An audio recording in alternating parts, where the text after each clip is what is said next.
Maybe this will help. Will this help you? Don't forget the maybe, baby. Don't forget the maybe, baby. All I'm saying is we need to get in the studio. Baby. It's showtime. Welcome to another episode of Maybe This Will Help. Yep, we're just gonna jump right into it just like that. Ain't nothing long coming up. We come straight back. Dang. Straight out the gate, bro. We in the building. Let's go. Ladies and gentlemen, we here. Let's go. Let's do the second half first. I don't know what we're gonna do tonight. Hey.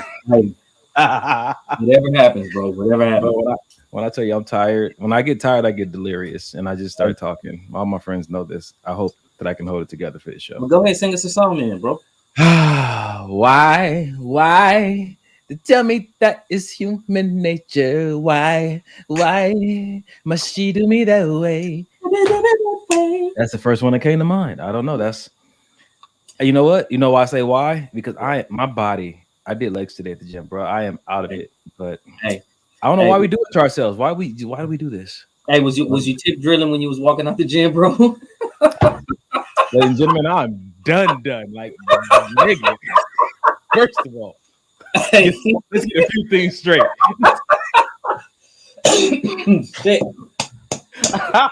Thank you, God. Choke this nigga in the spirit. Yo, that was disrespectful, man. Hey, yeah. You know how I'd be after them after leg days, bro. I'll crawl out before I'm. Yo, when we used to hit the bro, we was on some other stuff, man. We used to work out and do legs, bro. The backboard taps, man, and laid out, and them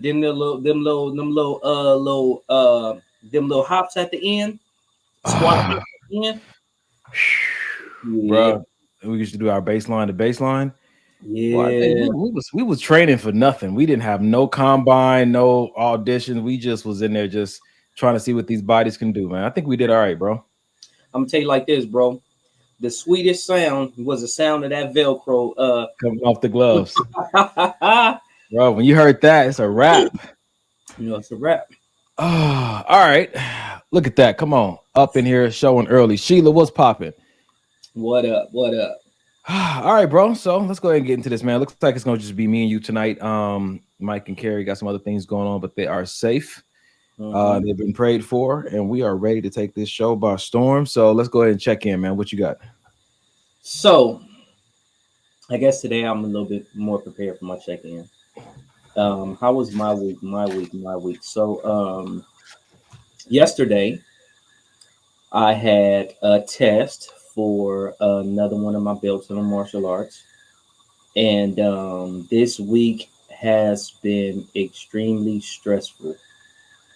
Number one, because I've been, under the weather. Being under the weather, I knew that I had to, take this test for my martial arts, and it's very important to me. So I had to just kind of, just still do what I had to do.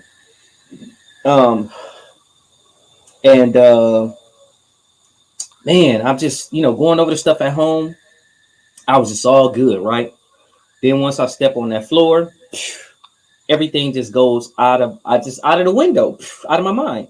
That's everything crazy. goes out of the window, bro. And then I'm getting it together.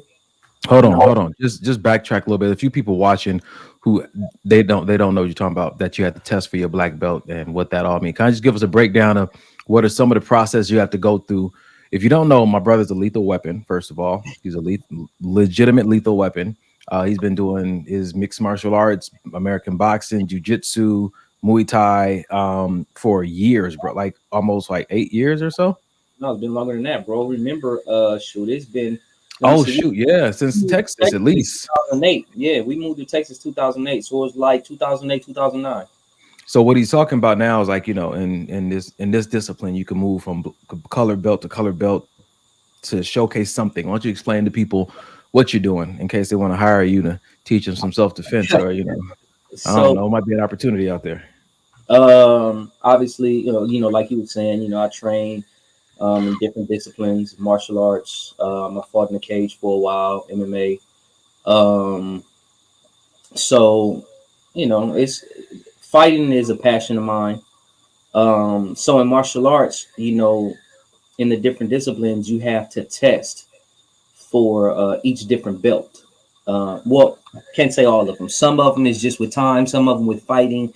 You know, you advance different ways. But in this particular martial arts, you test for another belt. And yesterday, I had one of my tests, and a lot of times the test consists of, you know, it may be some sparring involved. It may be some displaying of kicks and punches and board breaks and, you know, different things like that. And then there's a huge portion of it which is going over forms. So yesterday I had to test for this particular portion was pre-black belt 1. So I'm getting my black belt soon in this particular martial art, but I had to test in forms, and since it's for my pre-black belt 1, I had to test in 6 different forms. So if you can kind of compare that to anything, think about 6 different dance routines that you have to prepare. You know, if you were, I can't even hear you, bro. You muted.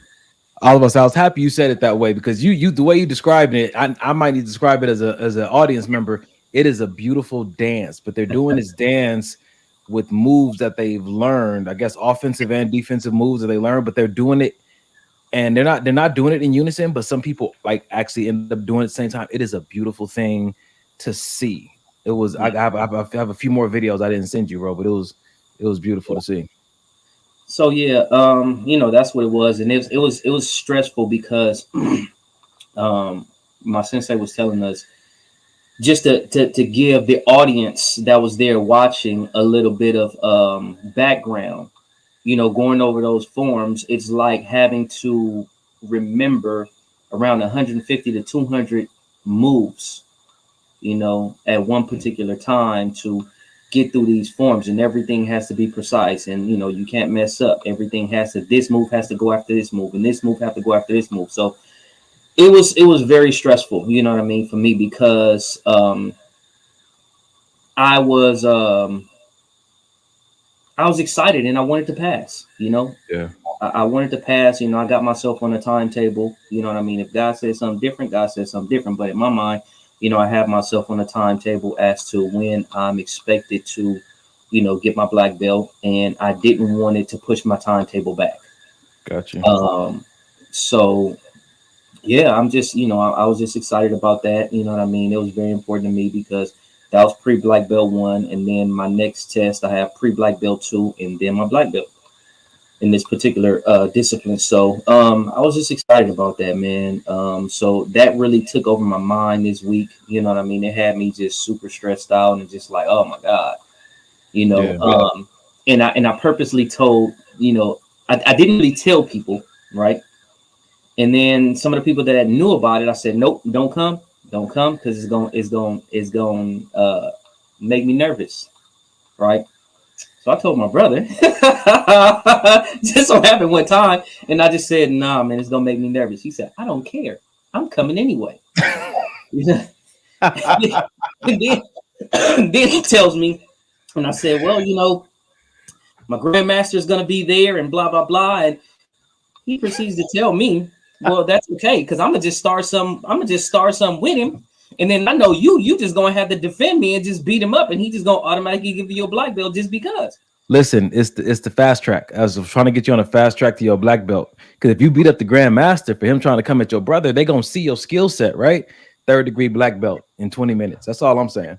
I thought you had somewhere to go. I'm your brother. I'm trying to help you get there. So and then Errol didn't want to tell me. And when I got there, the dude there wasn't the grand. I was gonna slap this dude, but it wasn't actually the grandmaster. See, you got to tell me ahead of time. I was ready to start a fight, man. They need to know, because the way you kick me and the way you kick Mike, I don't think you kicked anybody in your class that way. And if you would have, they would already given you a black belt. That's all I'm saying. Hey. So I don't know, man. I'm just, but you know, all in all, you know what I'm saying? Like, and this is the crazy part about it. I was going over stuff. I just like that. Well, thank you, Sheila. So this is the crazy part about it, though. Before he got there, I was going over my forms, and I'm like, okay, cool. Now it's in my mind. I got it. I'm good again. Soon as he walked through the door, and soon as I seen him walk through the door, everything just went right back out the window. I'm like, damn it. Yo, the whole time he was doing his katas, man, he would not look at me.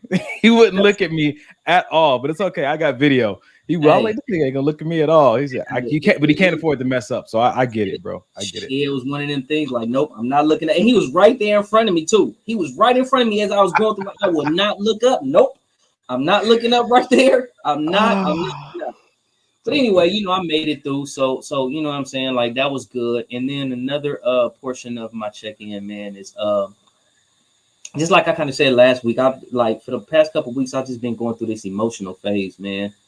I've been going through this through this vulnerable stage, and it's very, very, very interesting. You know what I'm saying? Like I find myself needing more from people. And it's crazy because I've always been like, whatever, you know what I'm saying? I don't care. You know what I'm saying? Like not really caring about people, not really wanting or needing anything. Just like I only let selected people, you know, bro. I only let selected people in. You know what I'm saying? But I just been feeling like I need people more. And then I've also been seeing how people take advantage. You know, I'm noticing who's there for me, and I'm noticing who takes advantage of me.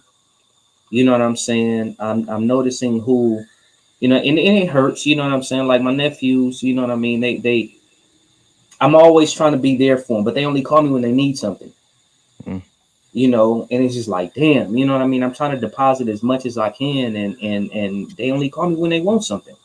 And it's one of those things to where it's like it's hurtful. You know what I'm saying? It's real hurtful, and it's like I'm trying to decipher when, you know, I never want to. I'm not the type of person that like to leave people stuck.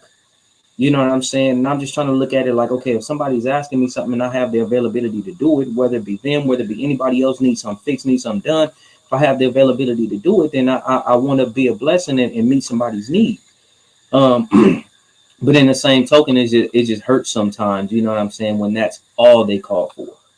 You know what I'm saying? It's not to check on me, not to, hey, you know, I was just thinking about you or whoop whatever. You know what I'm saying? It's never that. It's just one of those things. So when they need something, it's like, damn, is that all I'm good for? You know what I'm saying? Like people, you know what I'm saying? Am I just good for, hey, can you fix this? Or do you have some money? Or, you know what I'm saying? Stuff like that. Like, you know, is that the way they see me? You know what I mean? It's like, damn, you know what I'm saying? Like, whether it be, like I said, it's not even just them, it's other people too. Just call me just because they want something fixed, not because they want to check on me, not because they want to see if I'm good, not because they just simply want to hear my voice, just because they need something fixed. It's like, dang. You know, they at that age where you got to start teaching them. I remember when I was in my teens and early 20s, my grandma would check me, baby, we didn't sleep together last night. Why you ain't check on me? Why you haven't called me? My mom would tell me that. I remember, and I'm old. My niece, who's younger than me, told me when I was in my early 20s, like, you only my uncle when you around. You know what I'm saying to you? So sometimes people they ain't been taught, or it ain't been required of them. Start requiring it of them, because I'm sure that there's a different perspective there for them to walk in. But if we don't start holding, you know what I'm saying, our children and our niece and nephew accountable, like, yo, in this relationship, you're at an age now where this is a two-way street. You know, you can change your own diaper, you can feed yourself, you got a job and everything else. Now, some days you're going to come pick me up and take me to lunch. Make it a requirement to teach them how to take care of the people that take care of them. That way, when they get in relationships and stuff, it'll already be in their nature. Right. So, start requiring of them. Yeah. It's like I said, man, it's that, and then it's other people that know I'm good with my hands, man. It's just, oh, you know, can you fix this, or can you come take a look at this, or can you do this, can you do that? Like, wait a minute, first off, I haven't talked to you in I don't know how long. Why don't you call me to just say, hey, how you doing? I just thought about you. So I remember us being in Texas, and Lanice called me. This is when we were still we were probably still in an apartment when we lived in Texas, on Wells Branch Parkway. And she called me. She was like, I don't know, man. I was praying for you, bro. And she said, I just wanted to tell you that everybody around you ain't your friend. She said a lot of those people are just sheep. That means you've been called to lead them. And she said, there's nothing wrong with them not being your friend until you start to expect friendship from them. And she said, don't be mad at them. Just understand that they're sheep and these are friends. The more you're able to decipher those, then the less heartbreak you'll have in relationships. And so that was really helpful, because I did think that everybody's really my friend, but they weren't. And I didn't want to discount what they were. They were, you know, the sheep that God had called me to lead. And pour into and not get anything in return. And once I really understood that and set with that, I was able to reset my expectations, and my heart was in a safer place. So is it okay for me to answer the phone? What's up, Sheik? What you need? Or client, since they only call you when they need some work. Customer, hey customer. Yeah, what you need? Call them by the title. Yep. And then send them an invoice, because you know you good for doing stuff for either cheap or for free, which I would say it's between you and God, but I'm your brother, and sometimes you just be shooting yourself in the foot. That's why you need a pimp. But you done checking in? Yeah, don't ever disrespect me like that, nigga. Yeah, that was straight back to the tip drill. That was ever. Oh man. All right. Hey, what else? Before you get your check-in, I just want to say one more thing. What up? So, getting back to the martial arts, I did well, and I talked to my sensei today, just checking on him, and basically we were waiting for the results. Right? He didn't tell anybody anything. He just said, you know, if you needed to work on something, blah blah blah. You know, he'll let you know what you need to work on. Yada yada yada. So I texted him today, checking on him and his family, just making sure they're good. And he was just like, you know, by the way, you know, you did really well. You know, you did really well for your testing, blah, blah, blah. Just continue to practice for your next test. So he was, you know what I'm saying, basically confirming that, you know what I mean, that I passed. So, yeah, there'll be the little ceremony and my belt ceremony and stuff like that coming up soon. And as a congratulations to myself, me and my brother went to let's talk about it. To Mike's Deli yesterday, because that's what I wanted. I wanted some buffalo chicken fries from Mike's Deli, and then I wanted some beignets. So what you guys has now seen me finish eating was the last, well, not the last. I still have a couple more left of my beignets. So, yep. I'm gonna go ahead and put this out there. Sheila said confirmation. Congratulations. Hazel's giving you a congratulations. Now I'm about to cuss about Mike's Deli, because chicken wings shouldn't have black bones, is all I'm saying. I went there. I should have just ordered what this brother ordered, but I didn't know anything about Mike's Deli, so I said, let me go safe with chickens and wings. You know what I'm saying to you? That was an interesting trip. Remember the two girls that they came in behind us? I don't even know what they said to you. I just knew one that was talking to you. So me and this brother went to Mike's Deli on Slauson, and we pulled up, and these other girls that pulled like up right not too long behind us, I saw them outside, and we walked in, ordered our food, and so they end up coming into Mike's Deli and stood behind me. And one of them, and this woman, shoot your shot. I'm telling you that it might work. This time it didn't work out that way, but she came to him. This is how the conversation started. She said, "What do you do for a living? Not what's your name. What do you do for a living?" I said, "Oh, listen to me. I'm using the old script. Hey, I'm Donovan. What's your name?" Okay, cool. She said, "What do you do for a living? Let's cut to it." So I kind of gave her a rundown. Oh, I work at a hospital. She's like, "Oh, you da da da da da." She's like, "You work out a lot?" I was like, "Yeah." And she was like, "How old are you?" It's like, "Okay, what do I do for a living? Do I work out? And how old am I?"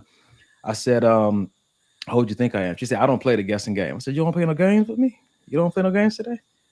I said, "Okay, cool." I said, "I'm 42." She said, "Good for you," and proceeded to the register to order her food. Damn it, brother. When I say that was out of her range, she said, "Hey, brother, I felt like a puppy, like a dog that just did a flip." Good for you. Oh man, good for you. That girl, she had to be like 20, 23, 24. Sure enough, listen, I was happy I got her attention. Now I couldn't keep it once I told her what my age was and I showed her my AARP card. But she took her shot. She took her shot, told me that I did good for myself. So I'm gonna hold on to that compliment all week. I'm not gonna worry about how everything else didn't work out. It was a compliment, and I'm doing good. So thanks, Mike's Deli. Thank you, P. Thank you, Hazel. Thank you, Sheila. Everybody for the congratulations. I appreciate it. You guys don't understand how stressful that was. So to get through that, and I definitely appreciate it. Thank you. I hardly ever see Errol stressed about anything. That brother definitely was stressed that day. He was definitely stressed that day. I don't never see this brother. He don't talk like that. That was interesting. Yeah. Yo, Wow. dude, check in. Why they coming for me in the chest though? You wear it well. Thank you, Sasha. That sounds like what she said. Donovan, that's exactly what it sounded like. She said, "Bless baby, bless your heart." Oh man, bless your heart. I will break you in half. It's kind of what she was trying to tell me. Wow. I could have been her sugar daddy, see, but she passed me up. Listen. Hey. Huh? No, Hey, it's not. You didn't want that, bro. I didn't want that. You didn't want that. No, he didn't want that. Are you sure? I'm positive. We're gonna talk offline. maybe you saw something I didn't see. I did. You didn't want that. Brother saw a bulge in the front of her sweats. Damn it. All right, cool. Let's yo, TK Johnson said, "Congrats on the reward of your hard work, bro." Thank you. Her and Alicia came in with the congratulations. Appreciate it. Oh boy. All right. My check-in. If you guys can't tell, I am in a very different mood than I was last week. Just feeling good about making it through some things, man. This week we laid my cousin to rest. We finally had the funeral. It had been 1 day shy of 7 weeks. Man, since he passed away, and we were finally able to do the ceremony. And boy, it's been a rough week, but I got some really good advice, man. The services were on Wednesday. And I was scheduled to lead a Bible study group on Friday. The guy reached out to me like, yeah, let's set it up and let's talk all the details. And I was like, here's what's going on this week. And he was like, okay, I'm praying for you. But you have a call in your life. Say, you inconsiderate, incompassionate, but I didn't go there because my the close thing I have to a father. He had reached out to me when my cousin passed away, and he told me, he said, look, I know a lot's going on. He said, but you got to keep your hand to the plow. And I'm like, man, that's not what I want to hear right now. But him telling me to keep my hand to the plow, and then my other boy who I do other podcasts with, telling me like, yo, this is what you need to do. It was just a reminder that this is not the season to really put full trust in my emotions and how I feel. Yeah. And so me, like my the dude who's like my father type, told me, just keep my hand to the plow, keep doing the things I know I'm supposed to be doing for my calling. I did the Bible study. It was great, and it was refreshing for me. It was refreshing for me in a way that I didn't know it would be. I thought it would just be taxing and pulling because I'm just utilizing my gift. But God's been reminding me this whole month that he who refreshes others will himself be refreshed. So in my grieving process, I still have the capability of refreshing others, and the principle still stands that as I refresh others, I myself will be refreshed. My mind, I didn't know how I was going to do it, but then the other verse came up is that when you're weak, I'm strong. And so he'll continue to be my strength to do what he's called me to do, even while I'm going through my grieving process. Today at my church, we had young adult festivities, and young adult pastor reached out to me like, I know you got a lot going on this week. I had some ideas for how I wanted you to participate, but just let me know where you at, like how you feeling. And he said, I need to have some games. I thought you'd be great to lead, or you can just kind of like monitor the food and make sure everything's good over there. I said, that sounds like what I want to do. But what I need to do is lead the games. Yeah. And I kind of expressed to him, like, I appreciate that sensitivity, but today end up leading the games. And again, refreshed me in a way that I needed. And this all goes back to, I had therapy. My therapist, I was, like I told you, Earl, I told Mike and Carrie and Pookie, I want to sit in the emotions of what I'm going through. I don't want to run from it. And he said, that's great. He said, but just like at work, you sit too long, that's not good for you. He said, you got to know when to get up, walk away, and then come back and sit again. And so all these things have been going through my head, and I'm really happy with how I haven't had to grieve like this before. Not even when my grandfather passed away or my dad. So this was a new experience for me, and I'm grateful for the people that God has strategically placed in my life to help me get through it. So I'm feeling good. I'm tired, but physically tired this week, not so much emotionally tired.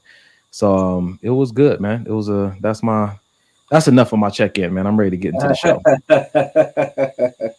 Yes, sir. All right, man.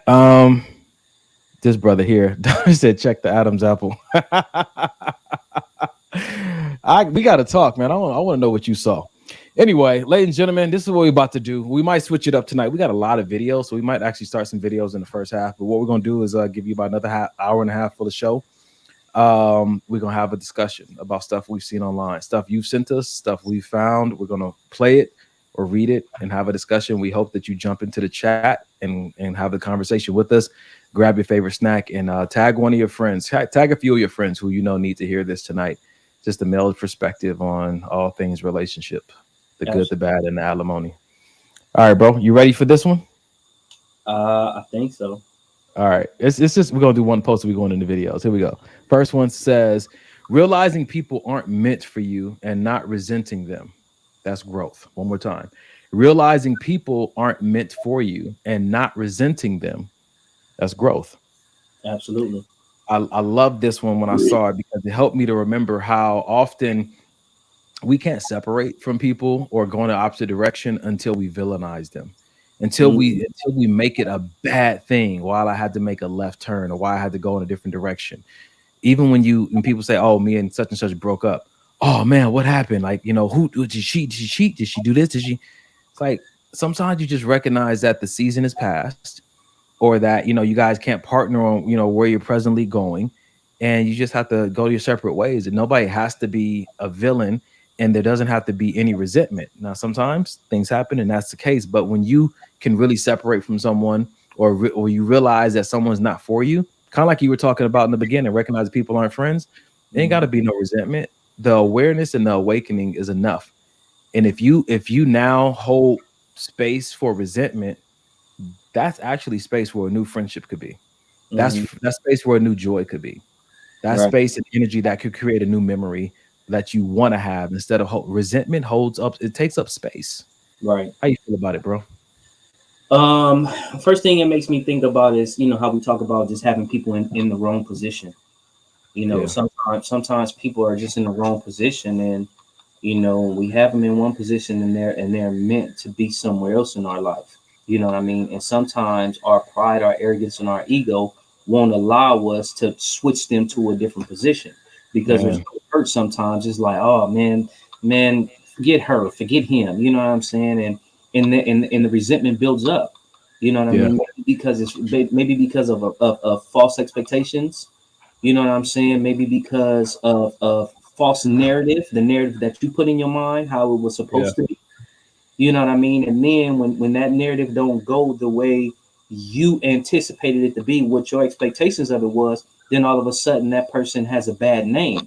You know what I mean? And it's like, no, that person shouldn't have a bad name. It's just it didn't go the way you would have wanted it to go for whatever reason. You know what I'm saying? God has a plan and a purpose for everything. It's when you said that, it's interesting when you look into it. How often the resentment that we have is really self-inflicted. Oh, absolutely. It's like, oh, I didn't say what I should have said. I didn't do what I knew was on my heart to do. Like I never really expressed or explained these things, but we have resentment for people, like somebody not doing a good job when I never really expressed to them what I wanted them to do or how they could do it or when was the best time to do it. Like I didn't participate as a partner in whatever I was hoping they would fulfill. Right. So when you really look into it, sometimes it is you that caused that issue that brought about the resentment. And then sometimes when it doesn't work and a person is resenting you, it's still that added level of maturity or even though you resent me, I'm still going to try to pursue a friendship with you. I'm still going to try to, because I see value in you. Since I see value in you as far as not trying to take from you, but I recognize who you are as a person. I recognize who you are, your gifts, your abilities, your talents, your just everything. I recognize that there's certain things that I still want to deposit in you. I recognize there's certain things that I still would like for you to, help me with. You know what I'm saying? I didn't want to say deposit in me because that'd have been Hey, bro, I'll let you slide on the first one. So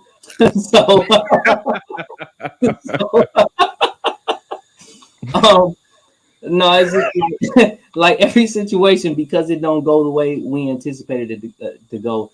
Everything doesn't mean cut ties, break it off, don't never talk to me again, and everything is not a case for resentment. A lot of times we have to check ourselves.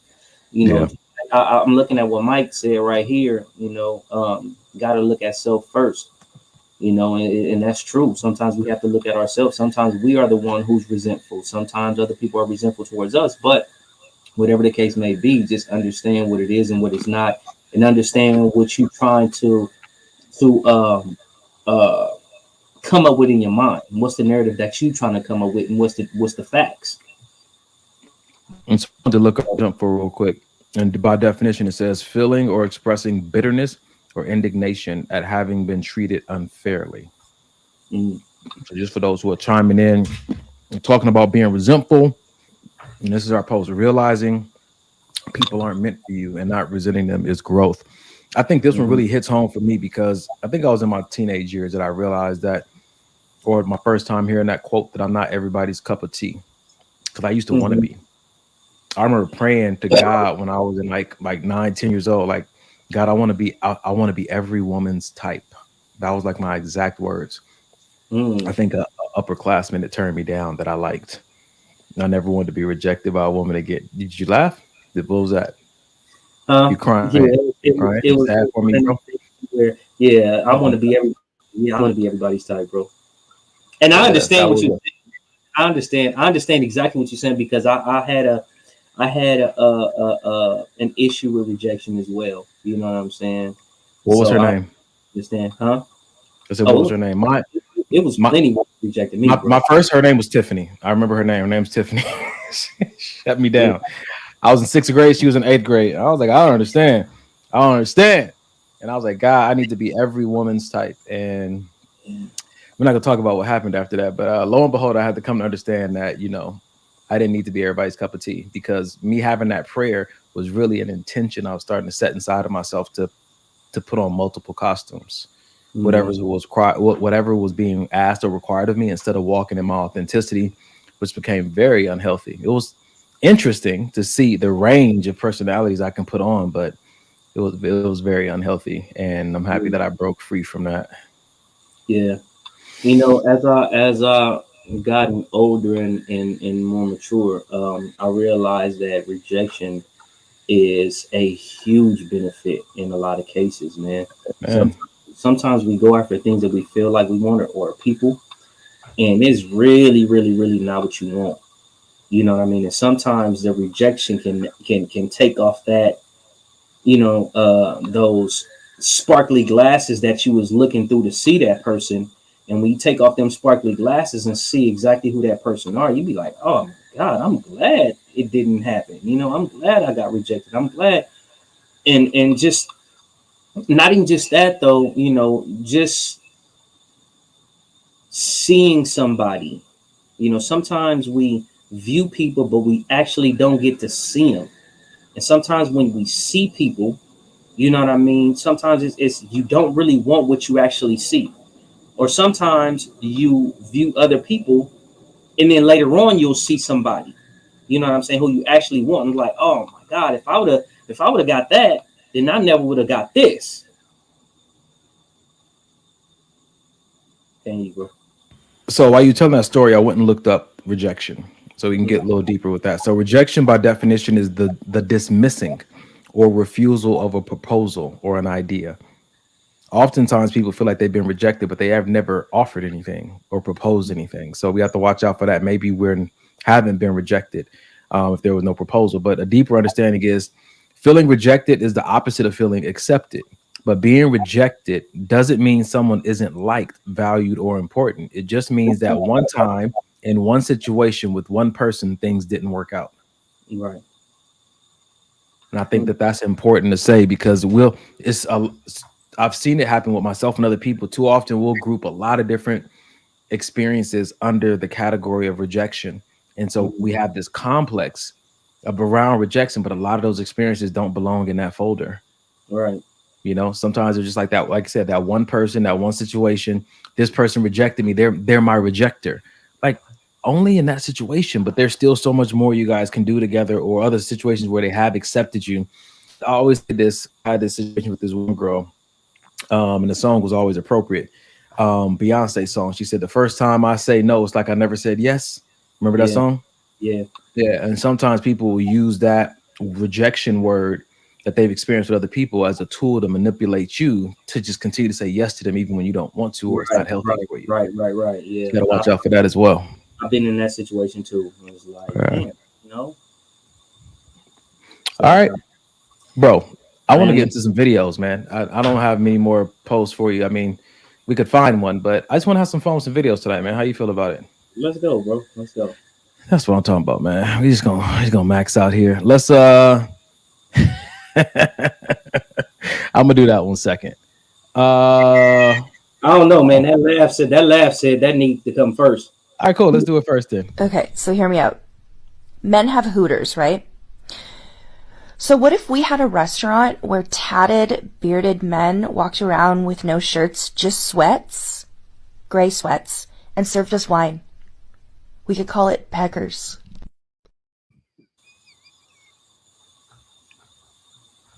You need a job application, bro? You need a job. Hey, is it fair? Is it fair? Have you ever been to Hooters? I've been to Hooters. So, okay, so if that's the case, then if the antithesis of that, then they need to walk around without the shirt, just a sports bra. Or just a top, like a swim top.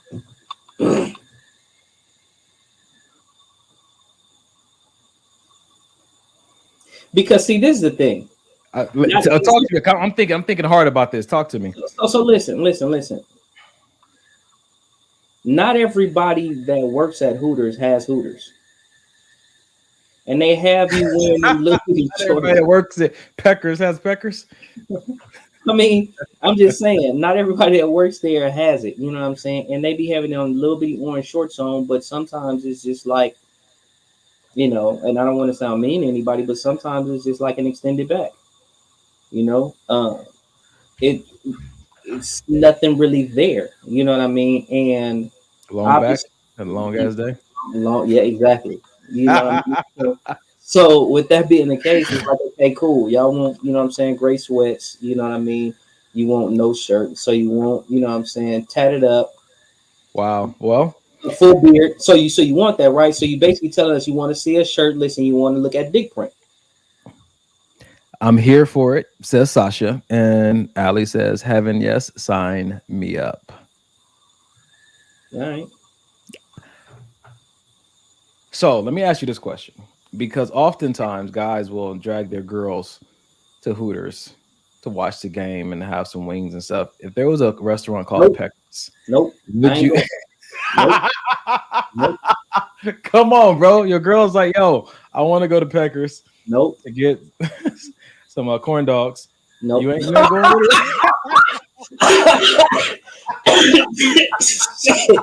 Damn it. Wow. Yeah. Woo! Wow. All they say is instead of chicken wings, they just sell hot dogs and corn dogs, huh? Yeah, bro, exactly. You know, just gotta keep with the branding of it. Oh man. Come on, man. Women, they often go to places with guys that guys are into. You wouldn't go with your girl to Peckers? Absolutely not. Why not? You think I want a topless dude and some gray sweatpants coming up? Ask me, hey, so what you want to eat, bro? Here's your hot dog. And nigga giving me a hot dog or corn dog? Like, nigga, the disrespect.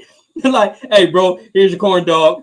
Here's your corn dog and your drink. Like, oh man. I hear with that, homie. So how do you think? Do you think women, let me ask y'all, do you in the audience, do you guys feel that way? And do you feel like what's the word, disgusted or disrespected if you go to Hooters with your dude and a woman walks up to you looking like she looks and is asking you to take your order? Does that make you feel some type of way?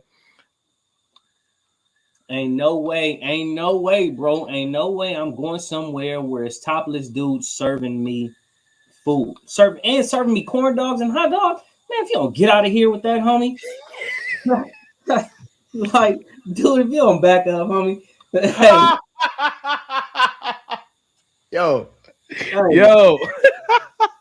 No, because this is the thing though. Trevina said it don't make her feel no type of way. Ali said I used to go to Hooters all the time.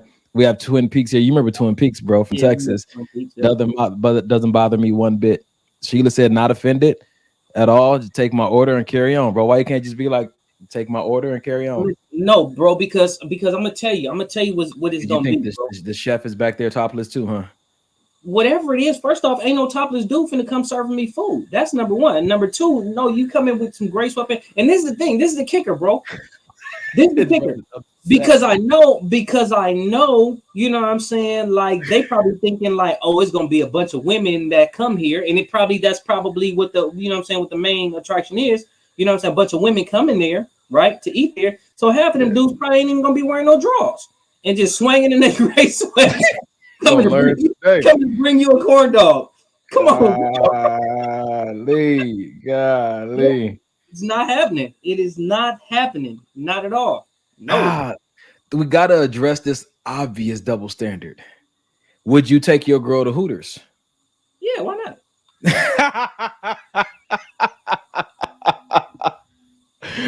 Yo, Nadia is just joining us. Honestly, bro, listen. So Alicia said, I've been to Hooters. I wasn't offended because I was a 42 double D. So there's that piece right there. Are you what is the word called? Does it make you feel some type of way if a brother walk up to you swinging behind his gray sweats? Are you intimidated? Look. Focus said, on embrace it. It's okay. Don't worry. Focus on the food. Listen. It's already too many things going wrong in that whole situation. Don't put your fingers down, though. That's a bad example.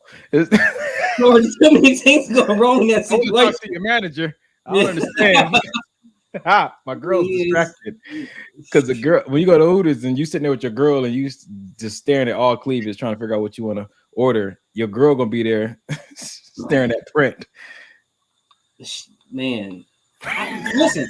That's not even the part that I don't even care about that. You know what I'm saying? She probably, you know what I'm saying, whoever I end up with probably look at dick print anyway. You know what I'm saying? Like it's one of those things to where it's like, fine, whatever. You look at what you look at. You know what I'm saying? I don't care about that. You know what I'm saying? You see what you see, right?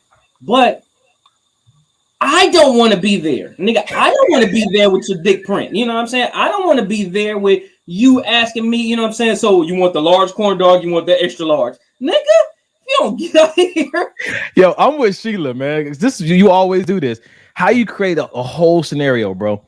You just created you created your worst nightmare.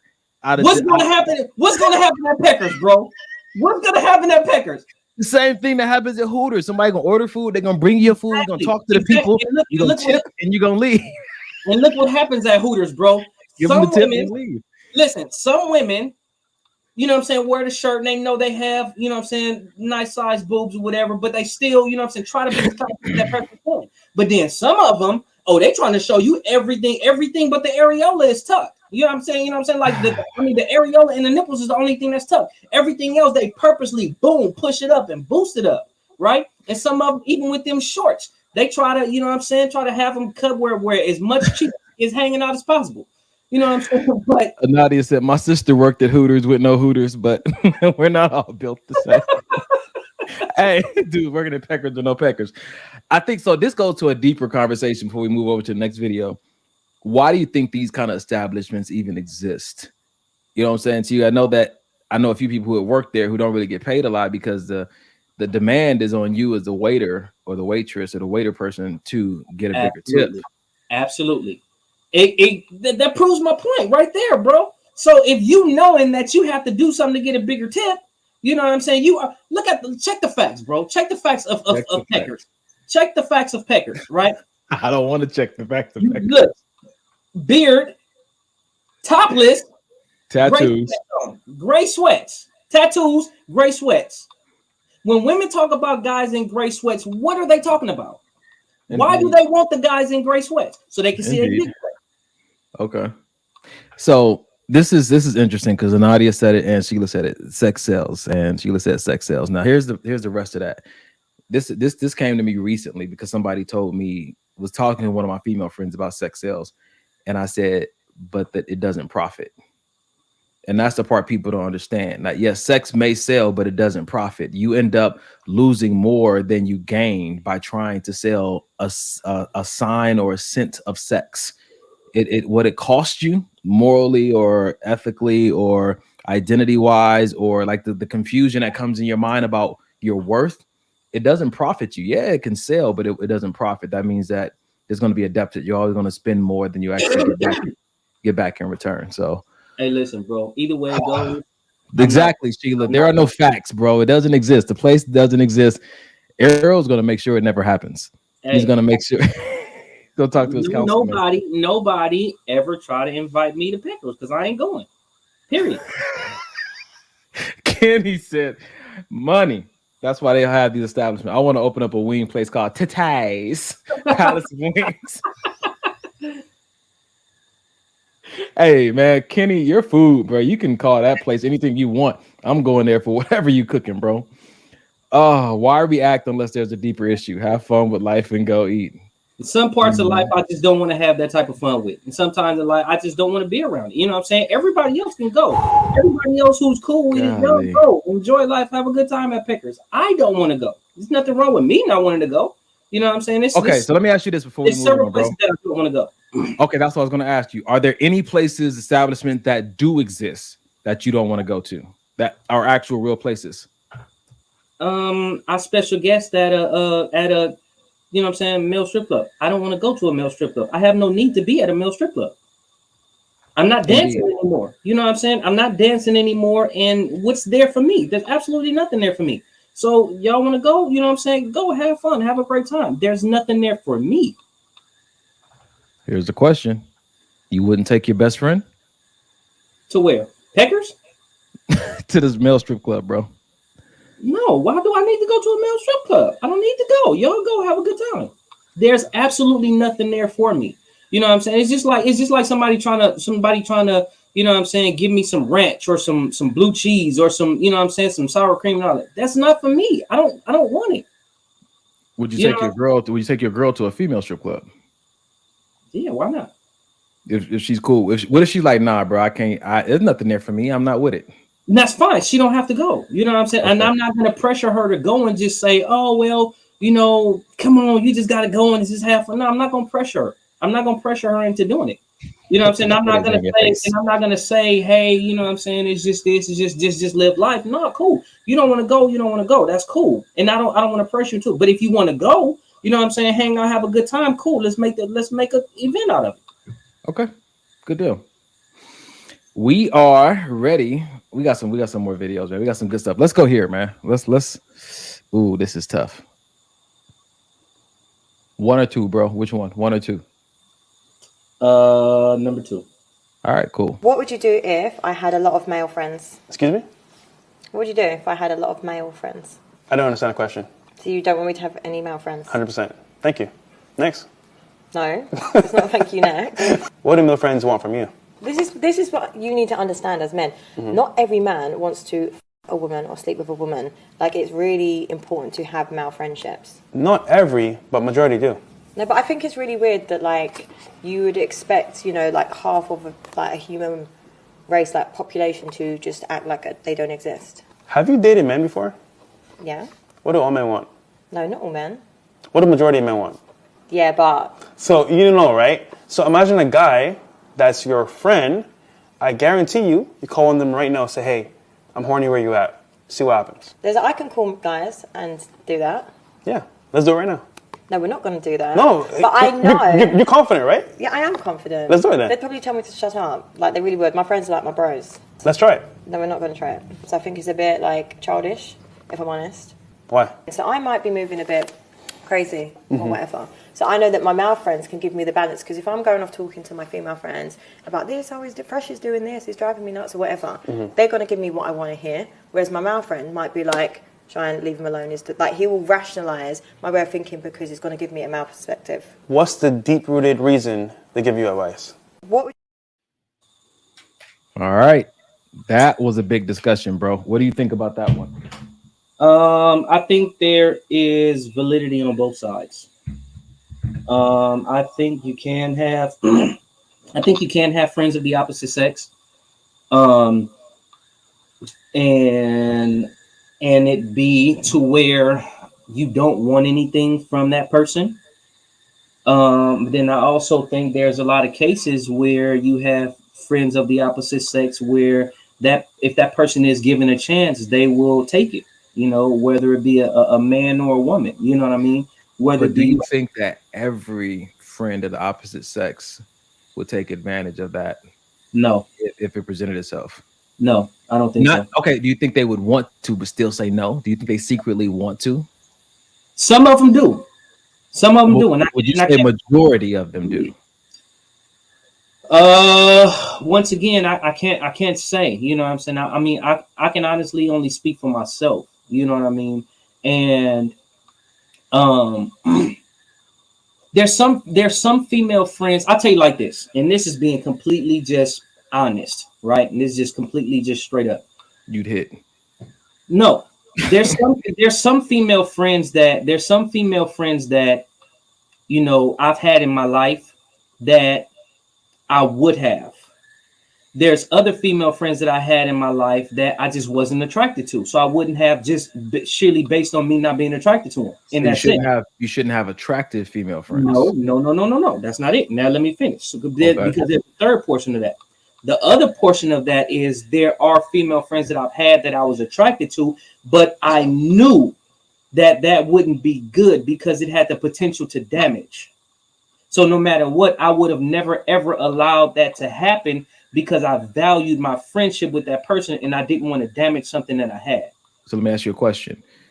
The fact that you even felt that kind of attraction towards that person, do you think that in any way that altered how you did a friendship with her?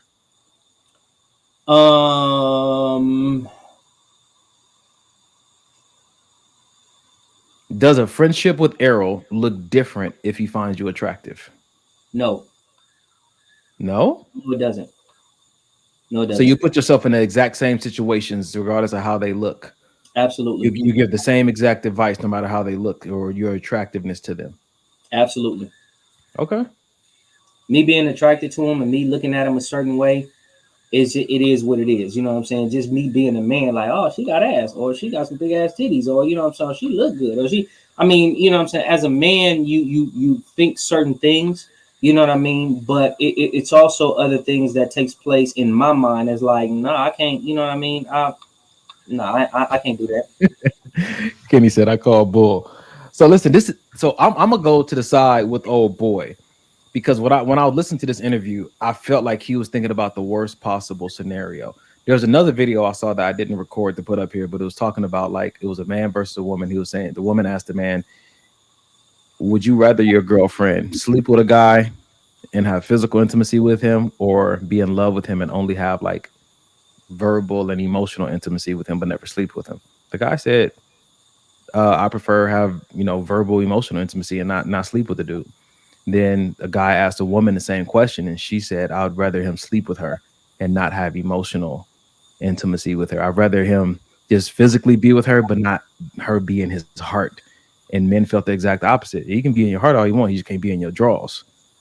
Mm-hmm. And I thought it was interesting because it creates this idea in this conversation we're having right now that maybe is different for men and women. Maybe, and I want to ask this to the women in the audience, can you have a for real platonic male friend that you find attractive? Because it might be easier for guys to have an attractive female friend, but it might be harder for women. And I say this from the foundation of a friend. If someone is actually your friend, there's a level of intimacy that you guys share. There's an obvious level of intimacy that you guys share, else you wouldn't be friends. There's a relatable point. There's camaraderie. There's connection.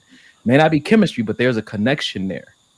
And so in considering that, when I'm listening to this guy in his video, he's thinking, worst possible scenario, you guys already have a connection, you already know each other well. If you're drunk or having an emotional night, this can lead to, let me just hold you, let me just cuddle you, let me just be there for you, to something physical real quick. So let me I got a perfect situation for this, and this is an honest story. You know what I'm saying? This goes with what Ken was saying, like I call bull, and what you're talking about right now. So I have one of my really, really close friends, right? Been my friend for, 30 plus years now. You know what I mean? at least a good, you know what I'm saying, close to 30 years, right? One day, attractive girl, you know what I'm saying? Nice body, attractive. One day she had a party and she was drunk, right? She was drunk and she got, you know what I'm saying, all messed up and stuff like that. This was, I want to say this is probably at least a good 10 years ago, plus 10 plus years ago. Anyway, she got drunk, you know what I mean? It's my friend. I'm gonna take care of her. I'm gonna make sure she's good. You know what I'm saying? So she couldn't drive. I drove, you know what I'm saying? I'm like, you know, where you want to go? She was like, oh, let's go back to your place or whatever, blah, blah, blah. You know what I'm saying? She had her nipples pierced and everything. Like, oh, look at my piercings, blah, blah, blah. Listen, Okay, what I did, I had, you know what I'm saying, and her being under the influence and stuff like that. If I wanted to take advantage of that, I could have taken advantage of that. You know what I'm saying? Or even, you know, even if it's just her having whatever, you know what I'm saying? I don't know what was in her mind, whatever the case may be. But what I'm saying is, at no point in my mind did I think about, oh shoot, you know what I'm saying, she's showing me her titties, let me see what I can get away with. Or she's attractive, you know what I'm saying, she's a woman, she's attractive, she's my friend, let me see what I can do. What I did is, because of the top she had on, I gave her a t-shirt. I said, here, put on this t-shirt. I let her sleep in my bed. I went and slept on the couch. In the morning time, I got up, checked on her. You good? You know what I'm saying? Yeah, I'm good. You need anything? You know what I'm saying? Oh, no, I'm good. I'm good. Okay, cool. Well, you stay in there, get you some rest. You know what I'm saying? Because I don't know if you got a hangover, whatever. You need something to eat, blah, blah, blah. And I went back in my living room and chilled until she was able to really get herself together. So at that particular point, if I wanted to, as a friend, being attracted to a woman, you know what I'm saying, like that, I could have I could have tried doing something. So I think that what I'm hearing, even with what you're saying, is that maybe there, for certain friendships that are opposite sex, there should be some kind of warning label. Sheila said this. She said, "A drunk don't tell no tale." She wanted you even sober, and you know that sometimes people call alcohol truth serum, right? And then I got a text message from one of my friends that said, "Some people are only your friend by default." So sometimes you end up being friends with someone of the opposite sex because they got friend zoned, or because you was in a situation and you couldn't entertain that with them. So you put them as a friend as a holding space. And we have to be honest about those situations, because like you said, in that video we watched, both people had a good perspective. The guy and the woman did, because she's like, yo, not all men are like that. Not my male friends wouldn't do that to me. I vetted them properly. And the guy is considering the fact that, you know, some of them people are using that friend zone as a place to plot. I get it. Some people are, but in this situation, in this case, if her or I wanted to pursue something with each other, we had plenty time to do it. You know what I'm saying? Okay, so let me get a real life situation in, because this is a lot of hypotheticals. So say you got a woman, right? No, but I'm talking about this. This is a real life situation. If her and I wanted something, just like she was saying, a drunk don't tell no tale. She wanted you even sober. What I'm saying is, even in that case, you know what I'm saying, even sober, if that's something that we wanted to pursue, as long as we've known each other, you know what I'm saying, that could have been something that we could have, you know what I'm saying, taken advantage of, because there was absolutely nothing stopping us if we wanted that. I like this right here. Lakeisha said, the way Dub talk, we can tell he is a gentleman. That lady is lucky. It could have been all bad. And that's real talk. That's real talk. So let me say this. If you're in a relationship with a woman, right, and you find out from one of your platonic female friends a few years, she comes clean and she's like, yo, I've been into you and I really want to give this a shot. Do you stop being friends with her? Do you tell your woman? What do you do in that situation if she comes clean, like, yo, I want you for myself? If you were friends with somebody and she just came out, you're in a relationship. Okay, I'm in a relationship with somebody, and then right? One of your female friends for a few years, platonic, never did anything, comes out and expresses interest and is trying to make a move on you. What do you do? I'm gonna say, look, check this out. Oh God. You leave. No, seriously. I'm gonna tell her, like, look, we've been friends for however long, but don't ever disrespect my woman. This is not the opportunity. Even if you had those feelings, that's something that you bury, because you understand where I'm at. Don't disrespect my woman. You know what I'm saying? That if you want to continue this friendship, you're gonna have to dead that shit right there. You know what I'm saying? Because so you'll still be willing to let that move forward if she can reconcile. if she can fix her, you know what I'm saying, fix her little attitude, whatever. Because see, I'm looking at it as if, you know what I'm saying, I'm her friend. We're friends, so I'm looking at her in a friendship fashion. However, it is that I'm looking at her, you know what I'm saying, I'm looking at her as a friend. So her being my friend, she knows who my woman is. You know what I'm saying? She probably have, you know what I'm saying, my friends, me being with somebody and having my friends, she has a relationship with my woman. Yeah. You know what I'm saying? Because So I'm not hiding none of my female friends from my woman. Y'all have your own relationship to where y'all can talk and I don't even have to be there. So does your girl need to know about this confession? You know what?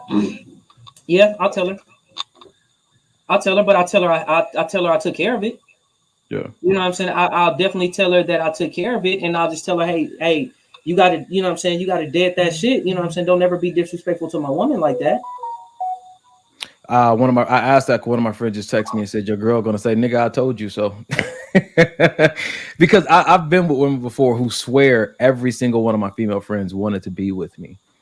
Yeah. And I don't know if that was right or not, but I think at the same time, you trusting your partner's vetting process is important.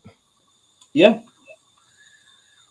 Knowing that your partner is going through a process of verifying these people, knowing that they possibly could be wrong, but it's interesting how the dynamics that can create in a relationship between a man and a woman, where one of them has, or both of them have friends of the opposite sex, and how they feel about, like, you saying you shouldn't have that friend is also saying something about how you choose friends. So it's also kind of looking back on you too, saying like, for whatever reason you think you need a male friend, there's something wrong with you. No. When somebody's complaining about you having a friend of the opposite sex, in essence, sometimes that's what they're saying. Yeah, yeah. Like, let your best friend be your brother. Let your male friend be your dad or your uncle. It doesn't have to be another man. So it's interesting, man. You know, and the thing is too, you know what I mean? Sometimes those things are speaking of that person's level of insecurity. Now, granted, sometimes I can see certain things about men that other women can't, that women can't see. I can see things about other men, right? I can see, you know what I mean, if a man is being a certain way, just like women can see things about other women that I may not see, that I may be naive about. Same thing, like I can see things about women when they looking at you, and you could be completely naive and don't know. I'm like, bro, usually throwing it at you. You know what I'm saying? She damn near slingshotted it at you. You know what I'm saying? And you just completely naive for that whole situation. So I do know that there is, you know, certain things that people see. And then I also know that people have gifts that can, you know what I'm saying, that their level of discernment. Yeah. You know what I'm saying? There's certain places to where they can discern something that I missed. Yeah. Right. So I get that. Now, this is the thing. We only looking at it from this one perspective, of your perspective, you being with your woman and your woman is saying something about your friends. But then looking at it from the other tone, there is your friends, your real genuine female friends can see things about that potential woman that you may not even see. Jesus. You know what I'm saying? So it's not always that Is Pookie on here tonight? Is Pookie on here? Because Pookie be telling me stuff. You know what I'm saying? Exactly. That's perfect. That's a perfect example. It's like they can see certain things about women that we may not see because we're stuck. You know what I'm saying? We're wooed about it. Yeah. So you know what I'm saying? That's what I'm saying. I don't think it's necessarily a bad idea for people to have friends of the opposite sex, as long as there are boundaries, as long as there's respect for your person. I'm about to say, yeah. So I think that as long as those boundaries are enforced, right. And I think that if you're in a relationship with someone, see, this is the difference between dating someone and being in a relationship. When you're in a relationship, you're actually partnering with that person. So you guys, a relationship means that you guys are making decisions together. Right. Dating means I'm making my own decisions, doing my own thing. You just seeing how I move. And a relationship means that we're moving together. We're making we're enforcing these boundaries together, if that's what we'd agreed upon. I like this right here, though. Kenny said, it's a real double standard on this, because women can be friends with men, but men can't be friends with women because a man will wait in the wind. I think in a lot of situations you do see that double standard. You do see it where women are like you see in those videos. I'm like, oh, it's my best friend, he's gay, you know, so it's okay. But when it comes to men having female best friend or female friends or whatnot. It seems to be more of a stigma on that. So I'm gonna tell you what my thoughts are, right? That's what we're here for, bro. And this is just my thoughts, right?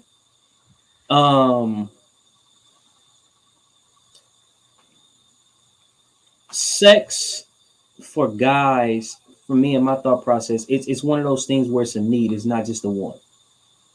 Sometimes you lust over somebody. Sometimes it's just a thought. Sometimes it's multiple thoughts. Sometimes it's just like whatever. But I don't feel like men cannot be friends with women. I feel like either way it goes, it takes a level of discipline. It takes a level of discipline, and it takes a level of self accountability, right? Same thing with if a woman has a male best friend, and she may not be looking at him like that per se, but in the moment where she's hurting, all of a sudden now those emotions let open because she's in a vulnerable place. He's there to console her. Now all of a sudden she wasn't looking at him like that, but because he's there to console her at that particular point in time, she's a bit more vulnerable and she's more open. In other situations, she wasn't even looking at him or checking for him like that. Right? Same situation can happen when a man has a woman best friend. You know what I'm saying? He's not even looking at her, checking for her like that. All of a sudden, his woman ain't giving him none. He ain't had none in a while. Now all he have is just lotion oil in his hands. You know what I'm saying? Now all of a sudden he's in this place, and now his best friend is looked at in a different light because he's in that vulnerable stage because he ain't getting none. And so I love how you said that that comes down to discipline. Right. Because that's about honoring your commitment regardless of your feelings. Absolutely. And I think that this is what I find helpful in this conversation. It's understanding that I may be in a relationship with a woman who has a male best friend who she knows and I know is attracted to her, but she and I both know that he will always respect the boundary. Mm-hmm. That says something in itself, because there may be a benefit there for that friendship. Even if I don't like the connection and what could possibly come from it, let me not just disregard any other benefit that may be present there if they continue to occupy discipline. Mm-hmm. Because, I mean, your girl can sleep with her friend that's a male or a stranger that's a male. At the end of the day, you got to trust your person's discipline and their vetting process to pick other disciplined people to partner with. Mm-hmm. I like this, man. This was good. Man, with that being said, ladies and gentlemen, it's halftime. Halftime. It is halftime. Yo. Wow. Okay. What's been your favorite? That was my halftime football drum session. Putting on the halftime special. I missed those HBCUs, man. Yeah. I got one more comment before we jump in halftime. What did she say? She said, knowing that they're not attracted to them keeps him safe, but also allows him to have a certain admiration from that female energy. I think she's talking about like having a female best friend, I think. Anyway, we're past it. We're at halftime. Ladies and gentlemen, we want to give you an opportunity to be a part of our live show. I think I just got a confirmation text that we are going live. It's next Sunday, right? Next Sunday, bro. So next Sunday we are having there's an opportunity for 24 lucky people to come and watch. Maybe this will help the podcast be recorded live, an in-person recording for 24 lucky people. And go to our Facebook and Instagram page. Maybe this will help the podcast for the details and how to get the tickets. The first 24 people that get them, those are the people who will be coming. Please don't get the tickets and stand outside trying to scalp them to other people. If you win the tickets, if you get the tickets, this is going to be an opportunity for you guys. We're going to be in person. We're going to be at a location, and you're going to be at that location with us, and you're going to get a chance to experience what it's like in real time, in person, as we do. Maybe this will help the podcast. So it's going to be a cool experience. It's a nice, intimate, sophisticated, chill type of thing. It's not something over the top and all. We just want to chill with some of the people who have been faithful with us and rocked with us. Some of the people who donated to the cause, the people who believe in the show, the people who've shared insight and wisdom. It is next Sunday, so if you need to buy a plane ticket, you should do that tonight. I believe that the people that are here like love us that much. But just connect with our Instagram page and our Facebook page for more details. Also, if you're not in the vicinity, but you do believe in what we're doing, you have an opportunity to donate to the cause. $ maybe this will help at our Cash App. $ maybe this will help. If you don't have Cash App, you can email us at maybe this will help podcast. Maybe this will help podcast at gmail.com. And that will help you. We can let you know how to do Venmo, Venmo, PayPal, and Apple Pay. Sounds good. All right. Ladies and gentlemen, that's what we do at halftime. We also like you to go into the comments and tell us what's been your favorite part of the show so far. I know I saw one earlier said they really loved the Peckers conversation, so we might need to do that video again when we get Mike and Carrie on the show, because that was going down. Wow, Kenny is. I'm just now seeing his comment. Secret lovers, yo, yeah, that's what we are. Listen. When I listen to the music that my mom and my aunties grew up on, or that's what I grew up on, they were playing, it was a whole lot of cheating going on. You know, As We Lay, one of my favorite songs to this day. As We Lay, it's just like, boy, I tell you, they was just bold with it. Yeah. They was just, anyway, I'm not even go down that path. Listen, what's up, McJellin? We're good to see you here. Man, heart is super heavy because my best friend died. We'll definitely.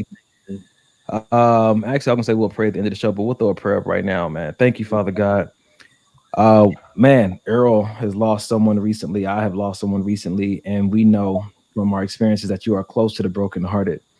So we ask that you show up in a very powerful way for Amber in this season, like only you can. We know that you already have people assigned to come to her aid in the physical, Father God, as you continue to restore her in the spiritual. We thank you right now, even as she has showed up tonight looking for these prayers, that her faith rises to the occasion as best it can. We just thank you for the resources and the friendships that are coming, and to just comfort for the rest of the family who is enduring this pain right now and going through this process of grieving. The word of hope that was spoken for me was that we don't grieve like people who have no hope. So we thank you that we don't grieve like people who don't have a true God walking it out with us. So we thank you for that. Let it be so. In Jesus' name we pray. Amen. In Jesus' name. Amen. Whew, boy. All right. Man, so yes, Nadia, you walked in on that conversation late. I should play it again, but I'm not right now. Kenny said, hey, R&B was toxic, man. We need to do another episode where we just break down these R&B songs like we did. That one time was fun, bro. We should definitely do that again. Yes, Barbara, this is Shirley. Woman to woman. Yo, it was wild back in the day, bro. Hey, it was wild. All right, man. I was listening to this other song, man. The real horny songs from the ladies way back in the day. Adina Howard?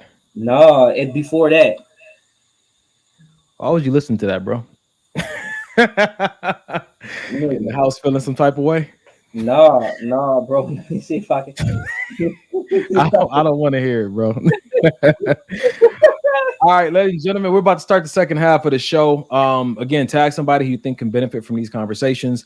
Join in and give your input, because it might be exactly what somebody else needs to hear. What's been your favorite part of the show so far? Throw that in the comments for us to highlight. And we're gonna get to the second half of the show just like this. You ready? Okay. You got the song? Yeah, it's by Lucille. Lucille. Wow. Lucille Bogan. Let me find out my grandma made a song. And the name of the song is called Shave 'Em Dry, too. I'm done. Listen, this is Errol's debut.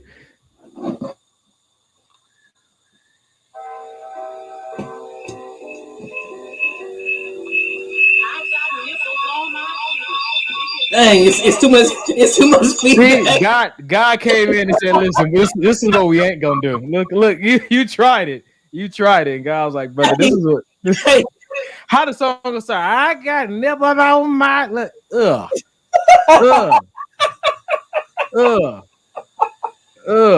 want to see a woman singing and smell like she's been gargling with yak all day. I'm good, man. right, ladies and gentlemen, here we go. This brother tried it. All right, 3, 2, and 1. In their lifetime. Monogamy was invented by men. Men need monogamy. Because they wanted to, was it because the average man wanted to have a beautiful woman? No. Why was it? No. Monogamy is necessary because if you say we're going to develop a polygamous community, well, what happen is what the women will do, because women, we are genetically wired to want to procreate with the biggest, strongest, richest man. This is embedded in us. It's nothing anyone can play God to say that I'm not like that. Yes, you are, sis. God made you that way. And it's for a reason. It's how you keep the human race going. Not all men are meant to be carried on. Some are meant to die out in their lifetime. So I got a question to the audience, to the ladies. Is that true? The biggest, strongest, and richest is your preference. And don't just say, no, it ain't true. But be honest. Is that true? I just want to know. Do you guys want are you genetically wired to go after the biggest, strongest, and richest? And if that's unavailable, you settle for something else? Or have you found something more valuable to procreate with? I think that her perspective was talking about just the whole procreation piece. If there was a polygamous and community. So Anadia says, I always wanted to have children with a secure man. Allison said, nope, nope, and nope. Amber said, I think we all just need to be sanctified through Christ. But what kind of man do you want? Sheila said, nope. If it was, there wouldn't be so many less valuable men with children. Well, you can always blame alcohol for that. That's not true. I wonder if people could have what they want, would they always, I won't say would they always choose, like if women want the strongest, biggest, and richest man, what do you think it is that men want? If we were just thinking about from a procreation standpoint.